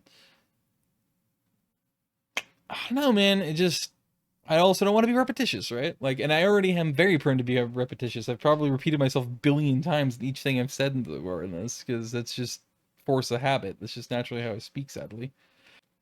It's cool and all that, like, I got half of my fucking subscriber viewer base from that, but that's the only things they also watch. So the fact that most of them have stayed subscribed is mind-boggling to me because there's endless more content that I output on this channel that, like, and have and will continue to, that has nowhere near the interest that they normally would have, right? Like, the just, they do not care. This is not something that they're actually subscribed for. They're only subscribed for the one thing that they want to hear and see. That's Jehovah's Witness stuff. So it's kind of like a waste subscriber thing because it's like, dude, like, it's not really, I'm not gonna put it out very consistently. I did initially, but it's because I still had a lot to say, and but not, you know, I started to repeat myself. So nothing was new really, and again, it's very demotivating to have the thing verified to you that, like, people only want the drama, they only want the bashing, and it's really, it's really sad. It's disheartening. It's frustrating. It's demotivating because it's like, it's predictable, but it's just really frustrating. It's like, what the fuck is wrong with you people? Like, really? Are you such upset, angry, sad, still fucked up people that all you want is to have that reaffirmed by staying boiling inside your soul? Like, I am angry, I am upset, I am hurt. And you just want to hold that for the rest of your life and then just only reaffirm it or feed it? Like, really? Really? Why? What is wrong with you? Like, who chooses that, really? It's just sad to me. I don't know, man. It maybe, you know, over time I'll be able to have enough of an emotional and, like, kind of perception change that I'll be able to actually go into that content, start making more of it a little bit more consistently, but maybe it'll be very different. Maybe instead of being more analytical, I'll just start fucking making, like, almost parodied content or, like, making jokes about it instead, being like, what the fuck, you know, and just basically doing roast videos instead. I don't know. Who fucking knows? You know, and I one of the reasons why I did repeat myself quite a few times in a lot of those videos, it is because there's a lot of overlap with what I've experienced with my dad in Jehovah's Witnesses, right? Because it's the same kind of manipulation, it's the same kind of controls, it's the same kind of dictation, it's the same kind of abuse is what it all is. It's all, like, parallel and identical. It's super sociopathic. The whole of Jehovah's Witnesses, you know, everything they're taught and how they're controlled and indoctrinated is via sociopathy. The whole model is pure sociopathy. Intensive, narcissistic, self-importance sociopathy that is also somewhat Naziistic because it also is using constant repetition with dramatic, increasingly dramatic emphasis, and also, of course, especially fear-mongering. They got to fucking propagandize you. They got to fucking keep feeding on your fears and keep feeding the fire of your fears and stoking your fears so that you would never leave, but also that you would only ever further deeply believe and be more committed to them. It's the oldest fucking manipulative game in the fucking book. It's so stupid. We've seen this in the world so many fucking times at government levels, at religious levels, and now at niche cult levels and beyond, you know, and it's very important to me to be able to fucking, you know, point that stuff out to people and be like, hey, yes, this may be focused on Jehovah's Witnesses, but it's not just J-dubs. It's all groups and all individual people. It could be your parent, it could be your spouse, it could be your coworker, it could be your boss, it could be the fucking president of your country. It could be literally anybody can be like this. It can be an entire group, whether political or religious or cult or this or literal business. It can be all exactly the same fucking business model and model of treatment and indoctrination and control and everything else.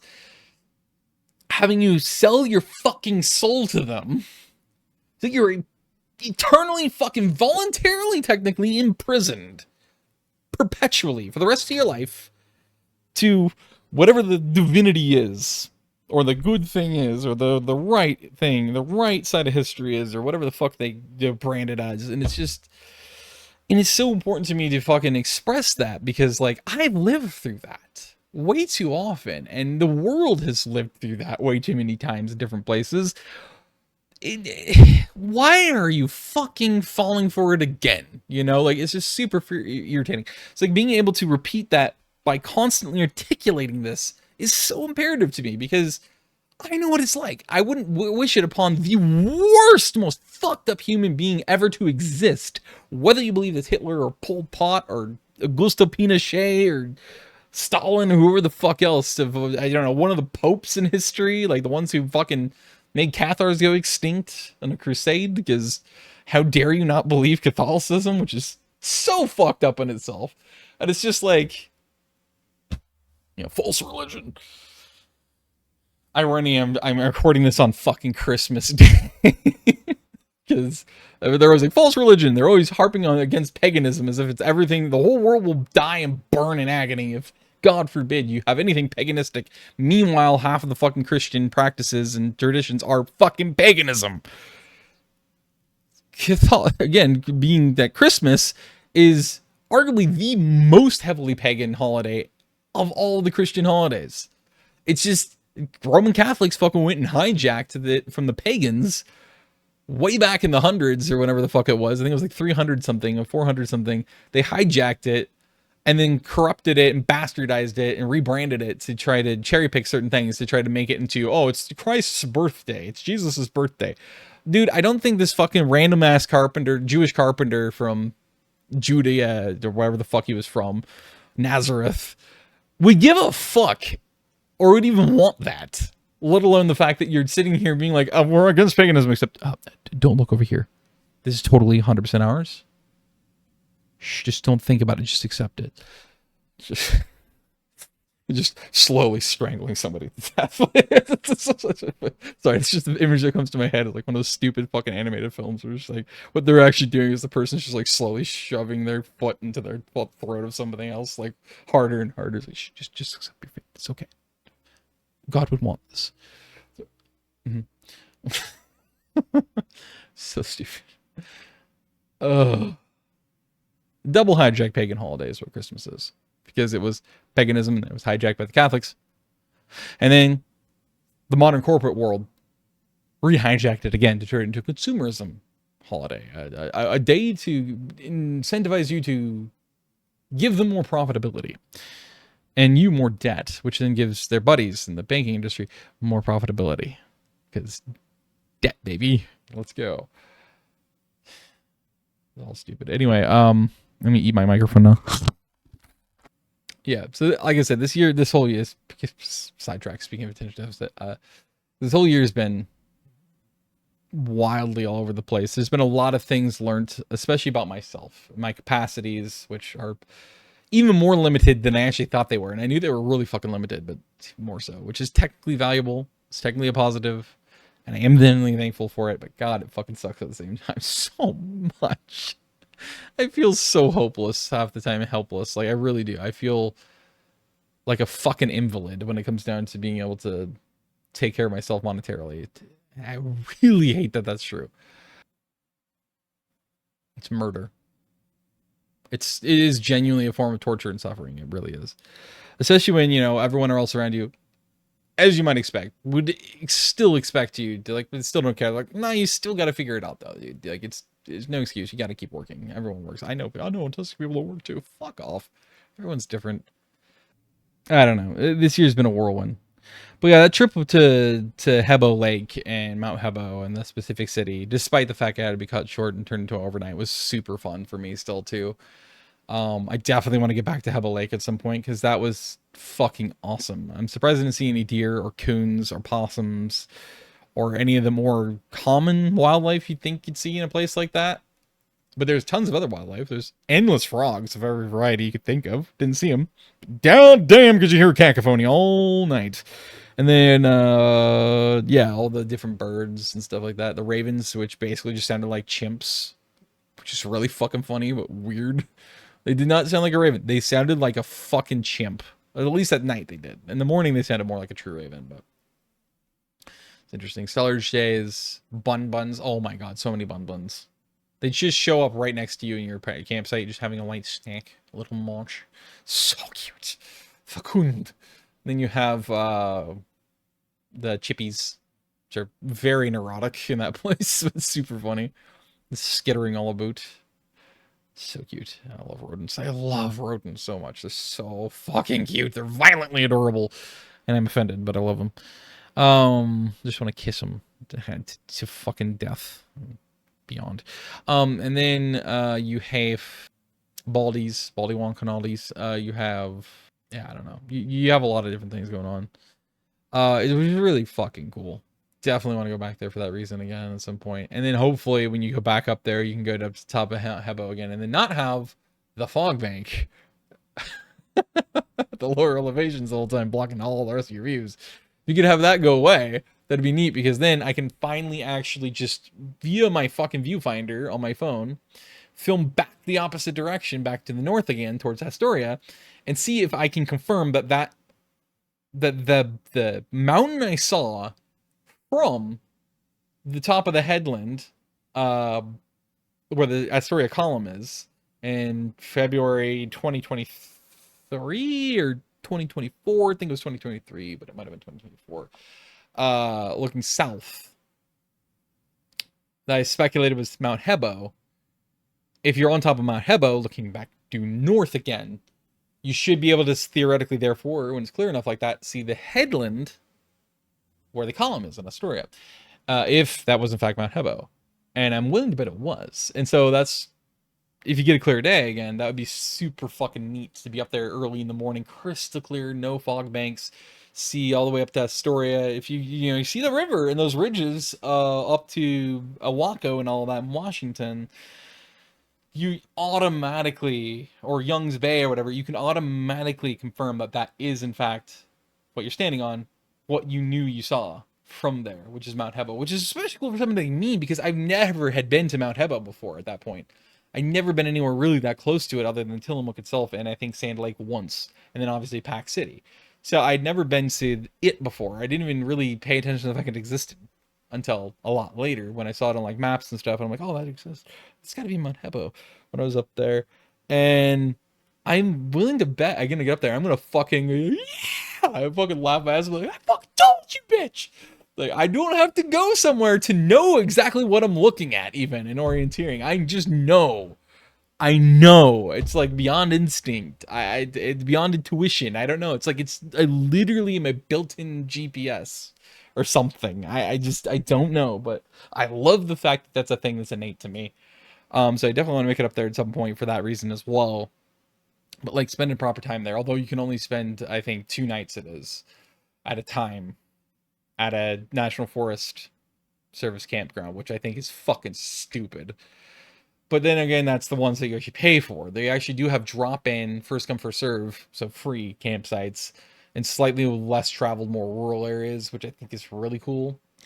There's the Elk River, I think, down there in the South Coast range. There's a handful of those. Be kind of cool to stop at one of those, I think. Apparently the mosquitoes are always murder, though. But then again, it's running waters, and there's no real ponds anywhere nearby, so I don't know how there's so many mosquitoes, but sure. Yeah, I think it'd be fucking beautiful and awesome as hell. But yeah, that experience up there was it's always great. There's something magical and like so special about Pack City, and I can't figure out what the fuck it is. I don't know what it is. I never have, I never will. It has such a special place in my heart. It just makes my heart sing whenever I'm there. It just feels so right whenever I'm there. I don't know why. It's a wonderful small little town on the coast, and I don't know why it's so special. It just makes me feel radiant inside and out, and I love it. It just makes me feel so comfortable and like my nervous system at ease and everything whenever I'm there. I don't know why it is. It's just so awesome. I'm getting sidetracked again. Anyway, yeah, I still love this year though, just because it's been so fucking active for me, and that's really the most overly simplified way I could put it, if I wanted to put it in just a few words, maybe a couple of sentences, is this year has been the most active year I think I've ever had in my life, outside of the obvious ones, which is going to school. So when I was a kid, in my adult life, this is easily by far the most active year I've ever had, I think. I'm pretty damn confident in that. Like, so much happened this year. It's fucking wild. So many opportunities, things I tried, new experiences, like that camping trip. Um, being that camping trip was cool too because it was the very first time in my life I've ever been relied upon to, as the designated driver, so to speak, right? Like, there's no alcohol involved, obviously, but I say designated driver in the sense of that I'm the only one who can legally drive, of the people there. So I literally, it was my responsibility. It's like 50% my responsibility for the other person, because not just myself, because the only way we're going to get back home again, let alone there, is by me driving. Which is actually why I had to cut that trip short, as much as I really didn't want to, and it still disappoints me to this day. I'm still thankful for the trip though, nonetheless, but because, I didn't get any sleep that night, and it's way too dangerous and hazardous to risk not sleeping enough or sleeping at all a second night in a row. At that point, I would not have been safe to drive at all. And that's a huge problem, because that means that we'd have to have two people come down in one vehicle to drive down, so that one of them could drive my car and then the other one could drive their car back again. And so then yeah, and that's a mess, and that's not cool at all to people. And especially when everyone's always working all the time, so that just is not, it's not cool. It's not a okay thing. So like, I had to. There's a cool thing about it though, like I said, right, is that I was the sole responsible person for getting us to and from. And that was a first in my life, so that was really cool. This made it a true adventure, because it's like, oh god, because things just didn't go to plan at all on that trip at all. Technically the second day we were down there, so not the day we traveled and drove down there, but the day that we actually spent down there, before we also spent the rest of that day driving back home, uh, sadly, was the fact that the rest of it did technically go to plan, because we still did make it up to Mount Hubbo. We still did drive into Pack City. We still did enjoy that. And then we still drove home, and that went as expected. So that was, okay, cool. But oh god, that the day that we going down there and the night that we spent there, was nothing went close to plan. Oh god, that was brutalistic. And I know for a fact, coming back from that, I learned that that's the most important lesson I think I learned from that trip, is that after we got back, that's when I really affirmed to myself and realized that I was just burnt the fuck out. Like, I was not in a good place mentally or really physically, because of the work I was doing, again, 1 to 2 times a week for my sister. It had already burnt me chaotically out, especially with all the prep for the trip. Like, again, probably a lot of it was overthinking and being anxious, because I was analyzing things. I was making sure I got everything covered and everything was good and everything was coordinated. Still got discoordinated at the end, at least with the pots and pans. And I just realized, like, I was at my fucking limit. And so by the time we got back, I'm like, the next day, I'm like, I realized that's what the fuck was going on. Like, that's why I made the mistake I never fucking make, which is a navigational mistake. I made two mistakes technically navigationally, because at one point I got so ahead of myself. I'm like, oh, I know I need to split off and go this way to go down 22, which is the highway that takes you to Hebo, and that's get you to or to Hebo Lake. And I tried to fucking merge onto. I'm like, oh, I see. This is where it's gonna split. And so I went and I started to merge into what I thought was that other lane, because I also saw this little drawback on the other side that was another lane. And then I get maybe a third to halfway into that lane and realize it's the oncoming lane of 101, and I go back. And thank God I realized that quickly. I didn't even have to be honked at. I just like realized like because I saw this truck with couple on a trailer like starting to pull off to the right towards the shoulder a little bit. I'm like, oh fuck. So I went and pulled back in the lane. Oh my god, let's not do that ever again. Because like that was terrifying. It's especially terrifying in hindsight. Like, fuck. Because you never want to make a mistake like that ever. You know, you just don't want to do that.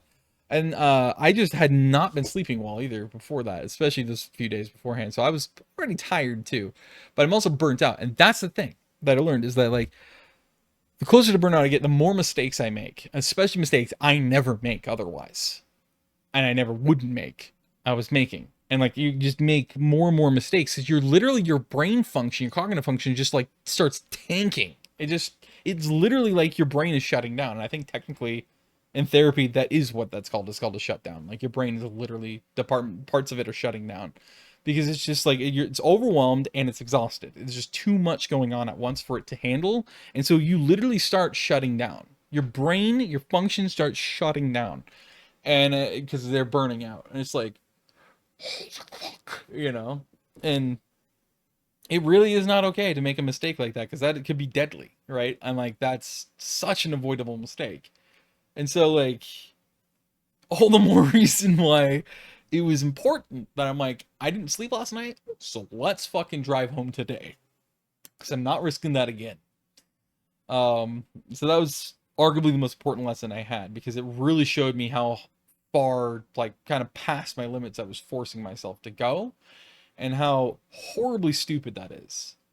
And it, thank God, it's such a relief to me because it also taught me that I need to be so much more confident in myself. As cocky or arrogant as people think it is, especially my family does tend to think it is, this is why I'm so hyper confident or overly confident as they might consider it to be, arrogantly confident in myself about like I don't have this in my ability or I don't have this in my capacity to handle when I mention these kinds of things like that, because it's like I genuinely just don't. Like that's what that taught me is like I was absolutely correct, and now I was pushing myself past my limit to test to see if it really was my limit, and holy shit was it my limits, because I was really starting to have brain faculty problems and shutting down and function issues and decision making problems, and it's just like this is not good.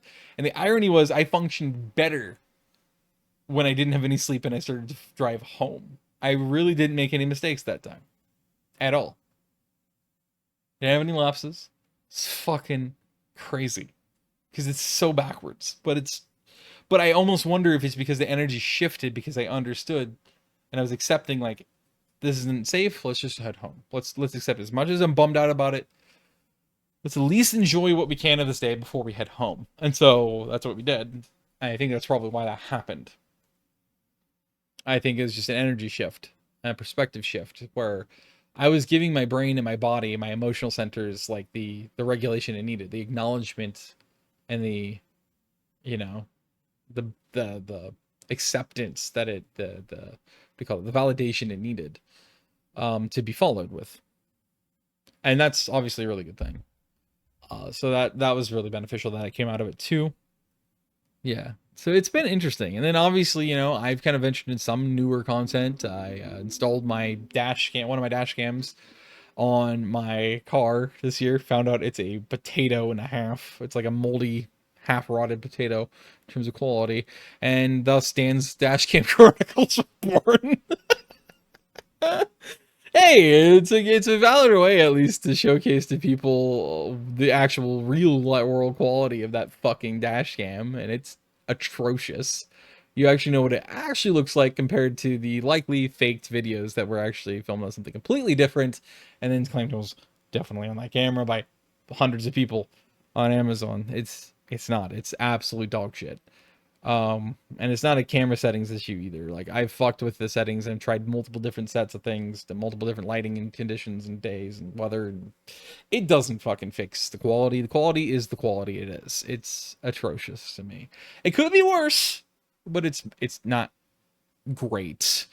And then you have the full unedited dash cam here, which means that you also have all the audio.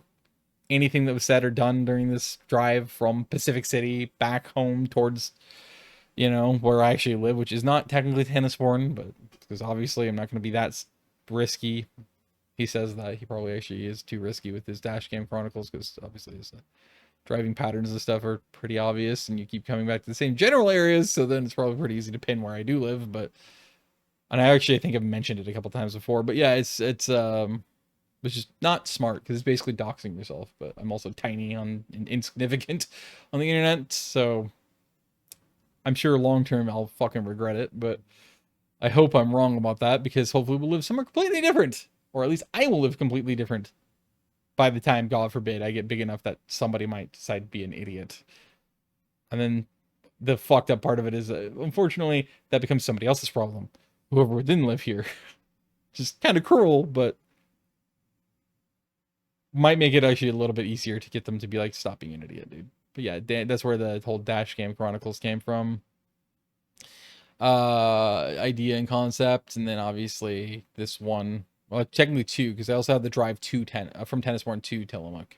So yeah, and then obviously raw dash cam means it's unedited, so basically you just have the whatever we talked about during the thing, which I don't think we talked about too much on the drive back. It was mainly just me commentating, because I literally, what you hear in that is basically me every single day, even when I'm by myself. I'm live commentating, live thinking out loud to myself at all times, like, which is one of the reasons why I did gaming for so long on this channel before I turned it into the true variety content that I do now, which is more IRL than it ever was.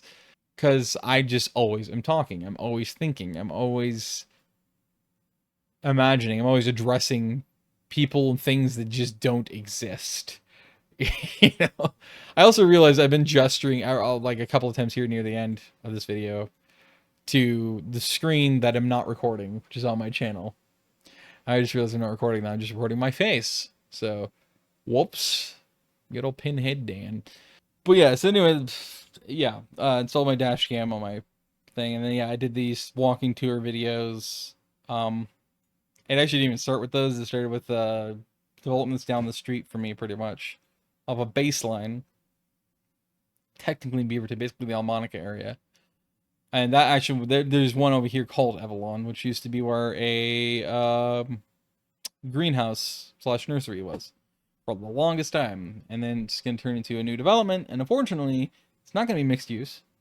It's just going to be 3-story apartments for some of it, and then single-family homes all over the rest of the place. And right now, they're only really advertising the single-family homes, and that's what they're starting on, so I don't know if that means they scrap the apartments, which if they did is really fucking stupid. And they're also putting in a new intersection traffic signal, which is really even stupider because it's only like 100 feet from the next one.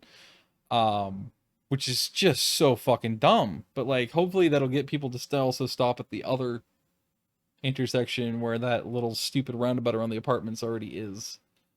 Because that thing's murder, especially during rush hours, because nobody fucking stops behind the line and nobody gives a fuck about the traffic signal. Everyone ignores it. Everyone blows reds that they have there because they don't want to wait themselves. They're too impatient for us to go in there and then them get behind us.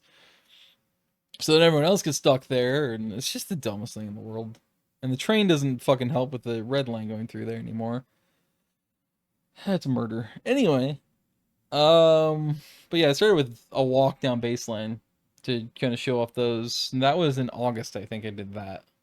So, yeah, it was. A couple of months apart. There you go. Anyway, but yeah, like I said, I also been doing the music since last year, actually. I've been doing it just about once every single week at least.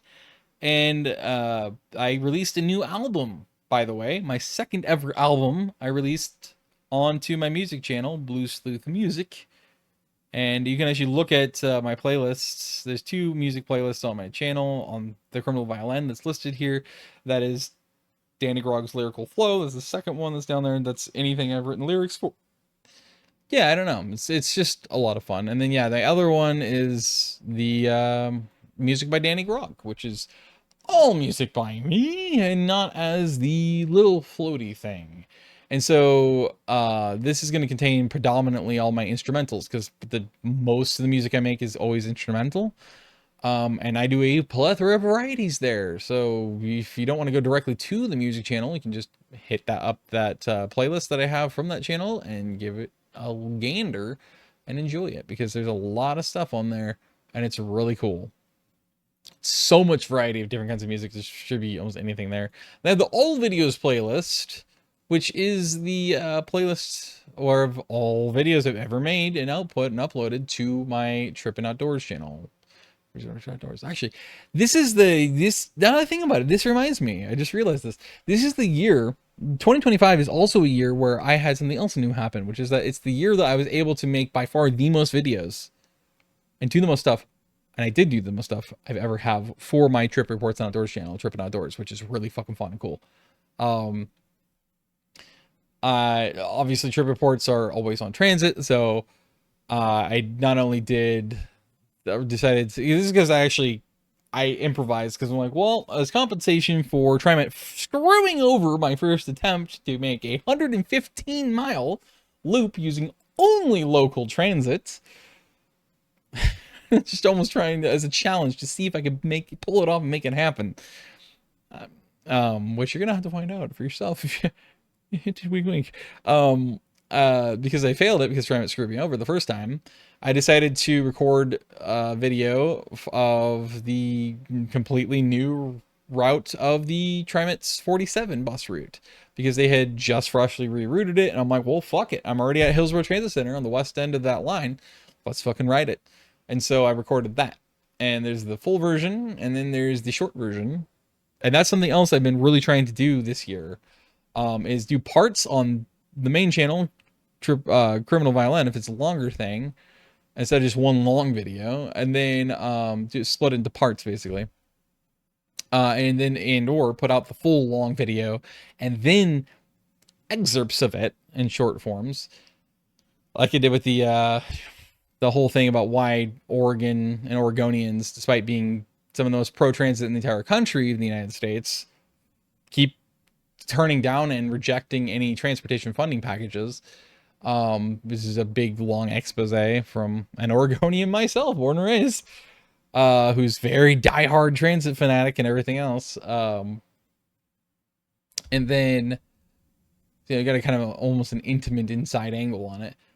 And then, for Trippin' Outdoors, long form and then short form. So you have two different versions. You have the full trips / long forms of things, and then you have the shorter ones. That's more the highlights.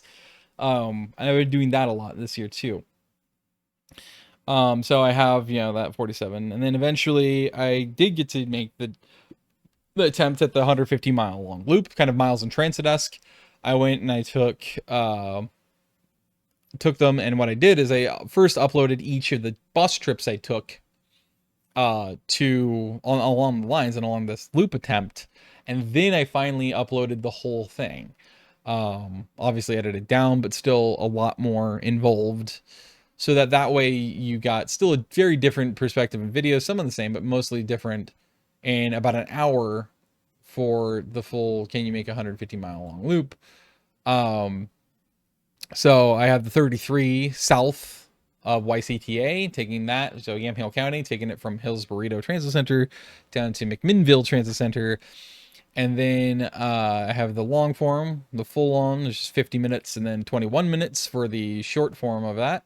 Then I have the short and the long form, 14, basically actually really 15 minutes, and then 40 minutes for the next one, which is YCTA's Line 11 bus, which connects you from McMinnville to West Salem Transit Center, just on the west side of the Willamette River. And then, of course, I had the 150-mile long loop using only public transit in Oregon. Can you make that? That's the full video there.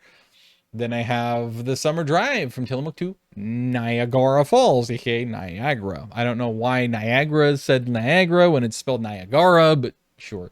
Niagara Falls. And a major important thing I should mention is that there's a big difference between the Dashcam Chronicles videos, so from my dashcam, versus videos I've filmed with my Nobro, knockoff GoPro, on my dashboard, and even more so on my phone, which started this summer.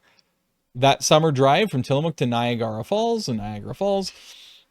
here in Oregon, because apparently Oregon has a Niagara Falls, along the on a creek just off of the Nestucca River. It's a tributary of it. On the Nostalgia Access Way, this drive is actually off of my phone, so it's super high integrity. It's super high definition. It's really beautiful. It's crisp. Highly recommend that. It's got chill music on it. You don't have to hear a blabbing or anything like that. Um, then I got the full length gorgeous trip to the July trip to the North Oregon coast. That's Mount Hebo Lake Campground, Mount Hebo, and Pacific City. You got the full length version that's 57 minutes, and then you have the 25-minute version, which is the short highlights version. And then I even decided to take an excerpt out of it to for a long form, 14 or 4 minutes versus a 1 minute video explaining to people the difference between a sneaker wave and a riptide, because that's really important to learn that stuff. I just thought I would mention all of that as well, even though I really don't need to do that, and I probably shouldn't. It's not really worth it. Nobody's probably gonna hear it, but whatever. And then I actually took the liberty this summer of doing something else new, which is I made a group of playlists on my main channel for CTEP, aka the Cascadia Transit Expansion Project, CTEP. And so I have the CTEP playlists tab or section on my main channel page. You just gotta scroll down a little bit, and between Danny Grogg's Lyrical Flow and all videos being the Trippin' Outdoors videos, and you got your CTEP playlists, and those ones are all of the playlists, not just the Cascadia Transit project playlist itself, but also each region's. So you got the Portland, Vancouver Metro Network Concept playlist, you got the Oregon Transit Expansion Concept playlist, you got the Puget Sound Rail Network Concept, aka the Seattle region, or whatever you want to call it, the Washington Transit Concepts, so the whole state of Washington, and then obviously the BC or the British Columbia Transit Concepts, and those playlists are there as well, so they're much easier to access. So yeah, and then obviously again, I can highly encourage you guys that you always check out the posts, not just on my channel, but on anybody's channel. I highly recommend you do, in fact, check out the posts tab on channels that you watch, because that's where a lot of us will choose to update you guys on various different things, so that you're really privy and you know what's up and coming, or what's going to happen, or hints, or that, like, oh, if we're going to get sick and so we're going to take a break, or whatever the fuck else, you know the stuff ahead of time. It also technically does allow us to be able to also interact with you guys. It's also a way that we can actually share videos from other creators with you directly that we feel are important or cool or funny as hell, or some kind of value that we can share with you guys in that way.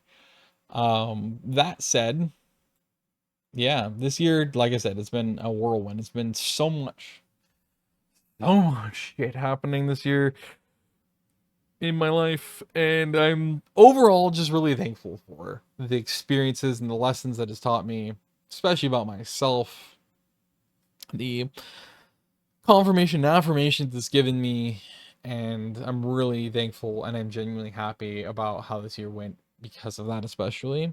But also, again, all the new experiences I had. I mean, again, I fucking spent a whole day going out and fucking making a 115-mile transit loop, which is fucking insane, especially in this country. It's incredible, and that does also allow me to showcase these little tiny local transit systems that literally I made history with, technically, because nobody has ever once, not that I can find in any context on YouTube or Vimeo or anywhere else, it just doesn't seem to exist before I output it, is anybody having ridden YCTA and outputting any videos showcasing riding Yamhill Transit, especially the bus lines and giving trip reports, which I think is really exciting and really cool that somehow I'm the first person to ever do that. It doesn't feel like it, especially with how many other awesome creators there are in the transit community on YouTube, especially people like Miles and Transit and Classy Whale and other ones that especially like to take more niche systems, right, and kind of showcase them and see what they're like and everything, which can also help fund that system more because people realize it exists.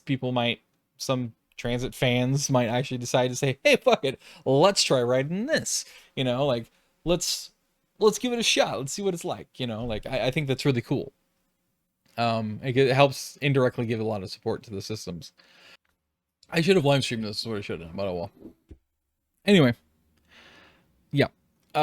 So I'm sure there's more things I could think of and go through, but I've already been talking for 2.25 hours. So, well, not quite 2.25, but yeah, 2 hours, 15 minutes. So I'm going to shut the fuck up and then really regret that much talking later because my throat's especially now going to go into full revolt mode. I'm definitely probably going to get also strep on top of whatever the fuck else I have because it's already upset and going towards that that direction anyway is what's been happening in terms of my sickness because they're only recently onset. My throat fucking hurts. My glands are up. This is definitely gonna fucking make my strep biome go off the fucking charts because it's always whenever I sing or whenever I talk a lot / too much, I get my strep biome going absolutely fucking nuts in the copulation station department. And it's not a fun time. And so whatever the heck I was catching and developing now is probably gonna have that happen now on top of it. Yay! I'm probably gonna regret this, but oh well. Long term, obviously not, because again, I need to be better about being able to document or journal in any way, whether it's a stream consciousness like this or not, whether I share it publicly or not.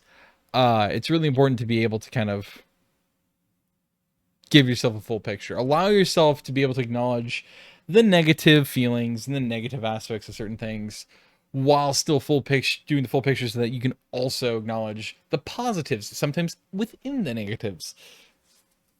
And all the different good things that have came out of situations and years and time and whatever else. And that this year has been, because like I said, there's been so much that has happened this year. It's fucking crazy. It's been my most action-packed year, at least as an adult. I've been so active this year. It's fucking disgusting.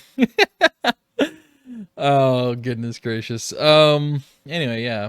And hey, this is stupid because it would be artificial if somebody did this anyway, I feel like, unless they really did enjoy the music.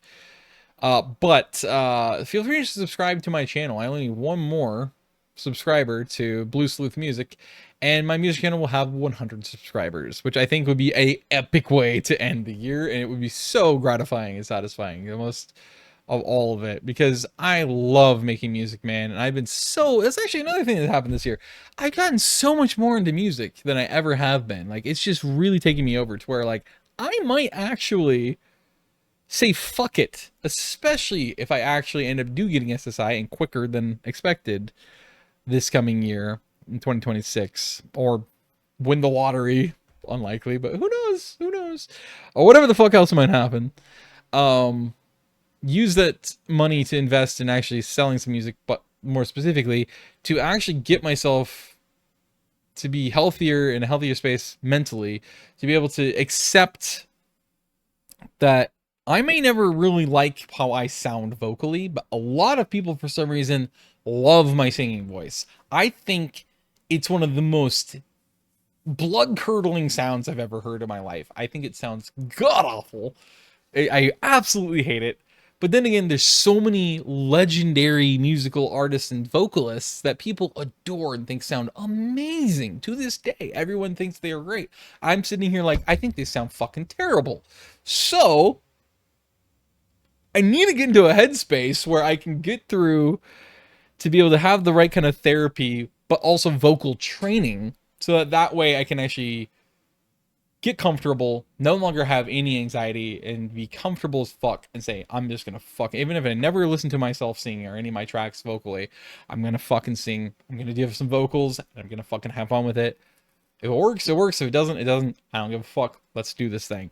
So that I can actually no longer have to use anything like an AI service like Suno to fucking add artificial vocalists to the tracks that I write lyrics for. Because I'm not going to have the connections probably for many years yet to any musicians that actually know how to sing and would be willing to probably for free volunteer to sing on a track or something like that. Which isn't really fair to somebody like that, especially artists anyway, considering they're already being usurped by AI. So being able to pay them is very important, I think, for their work and their contributions. I don't know. That's a whole different story. You see how what I'm saying about the imagination aspect. I can go into grave detail with all that too, and I do all the time, and it's probably not a healthy thing because it's probably part of overthinking. Yay! Anyway, I'm gonna go kill myself. No, I'm kidding. Um, no, I'm gonna go feed myself to a cheese grater. A sentient cheese grater. It's going to be lovely. No, but yeah, I actually do want. That's so much into music that I actually kind of want to get into vocals. And if I could have a really good support figure in my life, whether it is a trainer or whatever else, to lessen, if not help me cure my anxiety around that, and just say, be comfortable. Like, you know what? I'm just gonna go for it. That'd be amazing because then I will probably start recording some of my own vocals instead for certain things, and I think it'd be a lot of fun. Um, I'm said to sound like Patrick Monahan or whatever the fuck his name is. I can't remember his last name. It starts with an M. It's something longer like that. It sounds something like that, but you know, the lead singer of Train. Apparently, I sound like I'm literally one of the guys in the band, if not Patrick himself. When I whatever one of the songs play and I sing it, uh, in front of people, the rarity I do. And I mean everyone, including my best friend, who is actually technically a musician. He has actually been in multiple bands, and he's worked with people who are classically trained musicians. Where he even says that those guys, he guarantees, genuinely, would tell me the same thing that I, like everyone else does, which is that I have an amazing singing voice. And especially with those songs, I sound literally like I am one of the guys in that band, if not Patrick himself. I'll never believe it. Even if like 17 straight classically trained musicians, including some of my favorite people like Tommy Shaw, told me that it's genuinely true, I would still say I reject your audio you hear because I know you're wrong. But sure, I'm glad you think that because I'm an asshole, but also I know how I feel, and I want to be valid to myself more than I want to validate anyone else. Selfish as that might sound, so. Because I know how I sound and feel to me. And then fuck you. Anyway, but yeah, it'd be cool to do that and then be able to be comfortable to sing. Because then I'd like to be able to record myself singing sometimes, and maybe I'll start doing karaoke or something too, and that'll give me more on my shell and give me more range, stuff like that. Would be pretty cool. Um, yeah, I don't know. That's just how into music I'm getting. It's like, oh man, that would be fun as hell. And then I might actually try to finally learn how to write music because I've never been able to figure that out for some reason. It's just really bizarre to me, and that's when I learn how to write it. I'm gonna learn how to read it, which would be pretty cool.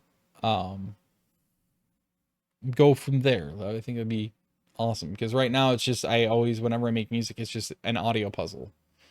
So I'm listening to all these different things called stems or loops. To me, they're loops because I know that from when I was a little kid, like when you're in Acid Pro 2 or 4.0, whatever, you always had, you know, back in the early 2000s or whatever, they were always called loops. It's only modern day that they started to really, at least colloquially, maybe they always in the music industry were called stems, but in the colloquially were called loops. Like you had looping cuts, little chunks or stems or uh yeah, pieces of audio tracks that you'd be able to do, you know, alter or be able to put together some other audio tracks that you recorded, you know, whatever, um, and piece them together and make something out of it that way. So you didn't have to necessarily know how to play an instrument or how to write music or read it. You just could go by how it sounds in your head, like you already heard, piece it together, and then there you go. You have your music, and that's how I make it still to this day. So it's stems now is what it's called. So that's what I do. But it would be cool to be able to actually know how to read and write music, so that way I could at least write it out. And then from there, hopefully through the vocal training or whatever else, maybe I might find a group or find connections with people that actually know how to play instruments, and hopefully they have access to really cool instruments, like the exact same kind of style and sound and tuning of instruments that I want to have, like a specific kind of electric guitar or like a drum set or whatever else, so that way I can get exactly what I hear in my head and I've written to sound exactly like what I want it to sound like, which would be amazing. But yeah, I mean, like my musical taste has been rapidly expanding too. There's way less anxiety and discomfort with diving into and listening to entire discographies, let alone new artists and their greatest hits compilations, or artists at least new to me that in words like I never actually chose to listen to their music and or never chosen to listen to their greatest hits albums or whatever else. I've done so much this year with that.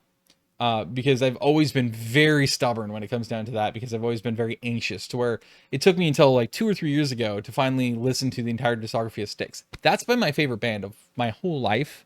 That is the band that literally I will I literally sincerely believe it's all of my being.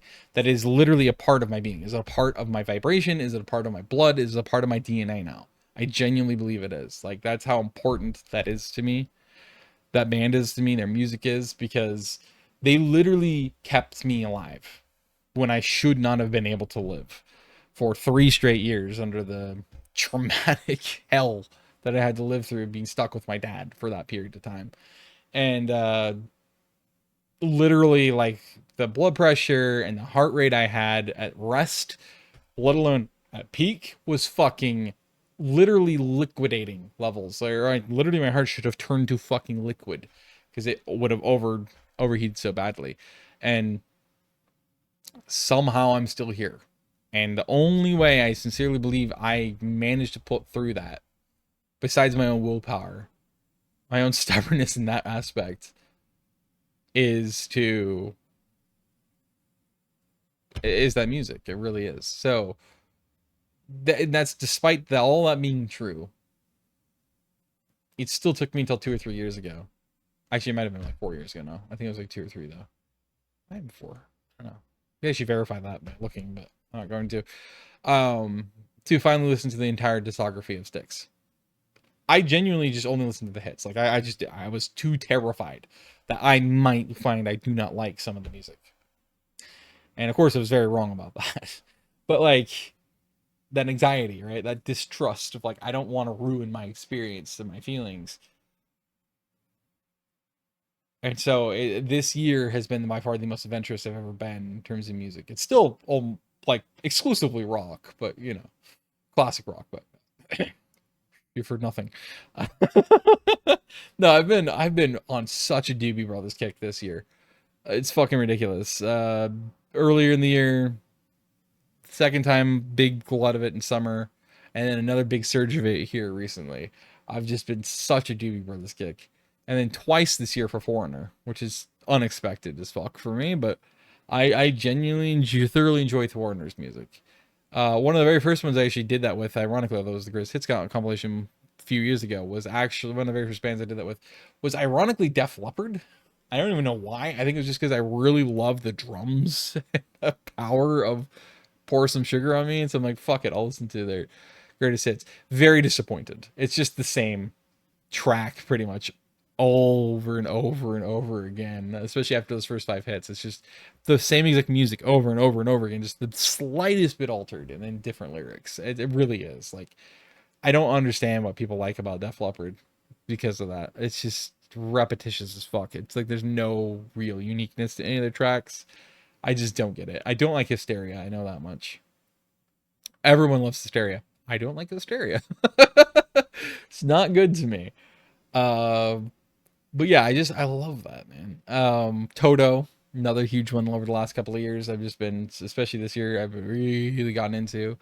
That's had 3, maybe 4 big random hyperfixation periods. Oh man. Yeah, it's been fun, man. Earlier this year it was Survivor as well. I'm like in Journey, and I definitely like Survivor a lot, I think.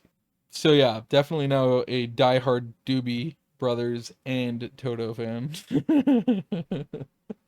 Go figure, along with Styx. So those are definitely my 3 favorite bands, at least at the moment, by far. But I do really enjoy Survivor, and of course Journey. Steve Perry's something else, but when you have Brad Delp as well, there's no 2 male vocalists or vocalists ever that existed, including females, that can touch and get anywhere close to even getting within their universe, their dimension of being and existence that those 2 hold. They are literally not just in their own planet, they're not just in their own universe, they're on their own plane of existence by themselves. and nobody else can come even remotely close to touching them. I'm also a diehard sucker for tenors, so I, I'm extremely biased. I genuinely, the deeper your voice goes, the less I like your voice. The gravelly or grainy or rough or growly or yeah, so the more vibrato basically, rasp that a voice has, the less I like it. I need my tenors. I don't like opera though either. Fuck that. If you get operatic when you're a tenor, I fucking hate that. I all levels of opera. Opera singing is a fucking disgrace. It should be a capital crime, shoot on sight crime. It's such a fucking assault on everything that is worthy of existence. Then again, I feel the same about lounge and cabaret. Oh god. There's been, I guess you could say, ultimately, long story short. Ironic I'm saying that after 2.5 hours of brambling. That stream of consciousness. That this has been a huge year of expansion and dipping my toes into new experiences. And sometimes some of those experiences, of course, have not been my decision. They've not been consented to by me. I was forced into them. Like my mom being assaulted and everything having to do with that. An example. Me losing my current therapist, which, again, like I said, does make me want to cry. I was very, very sentimental about that because again, she's the first and the only mental health physician that I've ever had a truly positive experience with. I felt safe with and comfortable with and helped by, and like a genuinely good person that actually cares and is helpful, and that's so fucking heavy because like it's the first and only one, and you've only ever had super negative, wildly traumatically negative experiences with mental health physicians otherwise. So your life, yeah, you're gonna fucking be very emotional about that because you've made a connection to somebody in the mental health field. It's your first time ever, and now you're back to square one again, where now you're kind of in open water with a bunch of extremely confused and starving sharks. Because sharks normally won't bite you or want to eat you at all anyway. The only time they'll bite you is if they're unsure. They're confused because they don't know if you're actually food or not. And then they bite you, and then they immediately let go because they realize that's disgusting. You're repulsive. Go away from me. You're not food. You're trash. And accurate because humans are fucking trash. But this is a different story. Anyway, the point is, sharks are great. Sharks, promise no. But a starving confused shark though will eat you. Anus first, probably. I'm kidding. That would be a hyena. But yeah, and they really will. And then they die with their head stuck in your anus because that's happened to way too many hyenas before. They are actually genuinely really stupid animals. Very impulsive. I don't know why there's so many people that get so insulted by that. Like, they're some of the most intelligent animals ever. Yeah, well, fucking prove it. I'm sorry, but prove it. They are fucking wicked stupid. Just in a very different way than humans are stupid. But God, they're fucking dumber than a sack of rocks. Anyway, I'm getting sidetracked. Point being, when they're starving to death, literally, and they're very confused, they will eat you alive in a heartbeat. The moment they detect your vibrations of you struggling in that water, they're gonna eat you alive, swallow you whole. They don't even give you the gift of fucking being puncturing your skull and your brain so you can't feel anything. They're just gonna swallow you alive. That's kind of the position I feel like I'm in right now. Given it's not technically true at all, I guess you could say I'm kind of on a raft with a little bit of a wall, and it's slightly reinforced. So like even no matter how determined they are to eat me, because they realize there's potentially food here, it's gonna take them a while before they can tear it apart enough to where I'm now in the water with it, in them. Because obviously I'm being transferred to somebody else who likely will be great for me, but you just don't know. So I hope that everything goes amazing and way better than anyone expects it to where it's just advancements in my healing and my autism diagnosis and everything else goes through the roof. would be amazing. It'd be so helpful and so, oh God, it would be so comforting to finally have that done. So much weight and stress would be lifted off of me permanently. It would be amazing. So here's to hopefully having an incredibly progressive 2026. The year that everything finally changes and changes in my favor, strictly. Just like everything starts going in my favor. All the dominoes fall right into my lap. And the sports I need in my life, the validation I need in my life, the love I need in my life, the knowledge and the answers I've been craving for so many years, especially in my adult life, about where the heck I am, how the hell I go from here, get answered, and just the year of complete metamorphosis and transformation. 2026, where everything finally falls in my favor. And finally I'm able to advance and heal a ton of pain and a ton of my stress and a ton of my suffering and my fears and my anxieties and my traumas and my distrust issues, and finally get happy, safe, comfortable, have meaningful relationships with people who I can truly trust and who will be there by my side throughout life, and I can be there by theirs. And finally, I can breathe freely and deeply and let go and relax and be like, this is my time. Tides have shifted. They're carrying me home to victory. Carrying me home to where I'm meant to be. Because obviously 2025 was a year of chaotic lessons and opportunities that were seized, and just so much lessons, so much learned, so many new experiences. It was a jam-packed year for me, at least. And yeah, so theoretically, the way that flow usually goes usually should mean that next year should in fact be as I just described it. 2026 should be the year of me. It should be the year where finally heaps and gobs and ungodly amounts of progress are made, healing is achieved, support's found and secured. I am finally grounded and anchored, healed, have the answers I need to so many of the things I've needed the answers to the longest.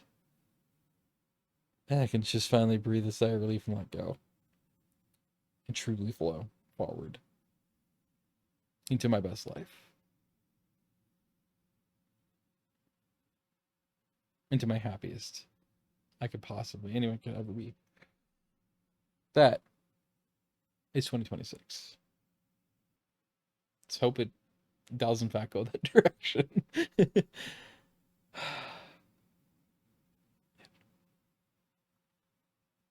Finally change some of my mentalities too, because old habits really do die hard, and a lot of that is kind of programming that your brain almost programs into you by default when you go through trauma and you go through all the things that you do with adults who are incompetent in terms of willingness or ability to be able to give you the support and the love and the help and the friendship and everything else that you need growing up. Yeah, 2025 been a hell of a chaotic year, full of lessons and new experiences, and I'm genuinely thankful for it. There has been a lot of progress made. There really has. I have made a lot of progress, especially this year. And man, has already 2025 actually been quite a year of metamorphosis, but man, has this year careened and crashed and slammed into metamorphosis. Like, it's like everything's going to change whether you are ready for it or not. And if you believe anything spiritually about life in the universe, it's only doing that when it knows it is time and you are ready for it. And you've already learned the things you need to learn, and you are already capable and ready to see, acknowledge what you need to see and acknowledge. So that if this is true, well then 2026 should in fact be my year where everything finally falls into place. Because obviously newness and change is genuinely terrifying. It's scary as fuck because you just don't know what the fuck you're gonna find around the corner. What's gonna come your way? What's gonna happen next? And that is, especially when it's big, impactful things like these, it's not to be fucked with. It's to be taken very seriously and paid close attention to, right? Learned from. And so, yeah. Anyway, that's about that. I'm going to shut the fuck up and, yeah, continue through the even I do, in fact, continue to progressively get a lot more sick. Hopefully, be able to reflect even more and find even more things that can be appreciative of, more progress, porngress, what the hell? Progress, Sigrid Freud, eat your heart out. Progress, whatever, that I made this year, and other incredible things that have happened, things I can be thankful for, and bring this year into a proper close. Mentally, emotionally, physically, theoretically, thoughtfully, verbally, vibrationally. And get ready to start writing a brand new book, not even chapter. Because it's my life. So you know what? I can choose to set the intention of doing what I want with it. And if I want to say, that's the end of this book, let's start a new one. Instead of simply ending a chapter and starting a new one, this is where a great place to put a nice little bow tie on that. That's the end of that book. We're starting anew in every way because 2026 is my year. It's the year everything changes in my favor, for the positive, for the better, for the healing, for the happy, for the warm, for the secure, for the safe, the sound, the exciting, the happy, the joyful. And therefore, that's also the universe and life's way of saying it's new life, new direction, new light, new priorities, new everything. So how about that book of your that's your old life. That book's now over. 2026 is the start of your new book. Your new life, your new reality, your new everything. It's been a wild year, man. It's been so weird, but so welcomed, so helpful. Very educational and opening. Kind of settling in a weird way. In a good way. I have a good feeling about next year. I really do.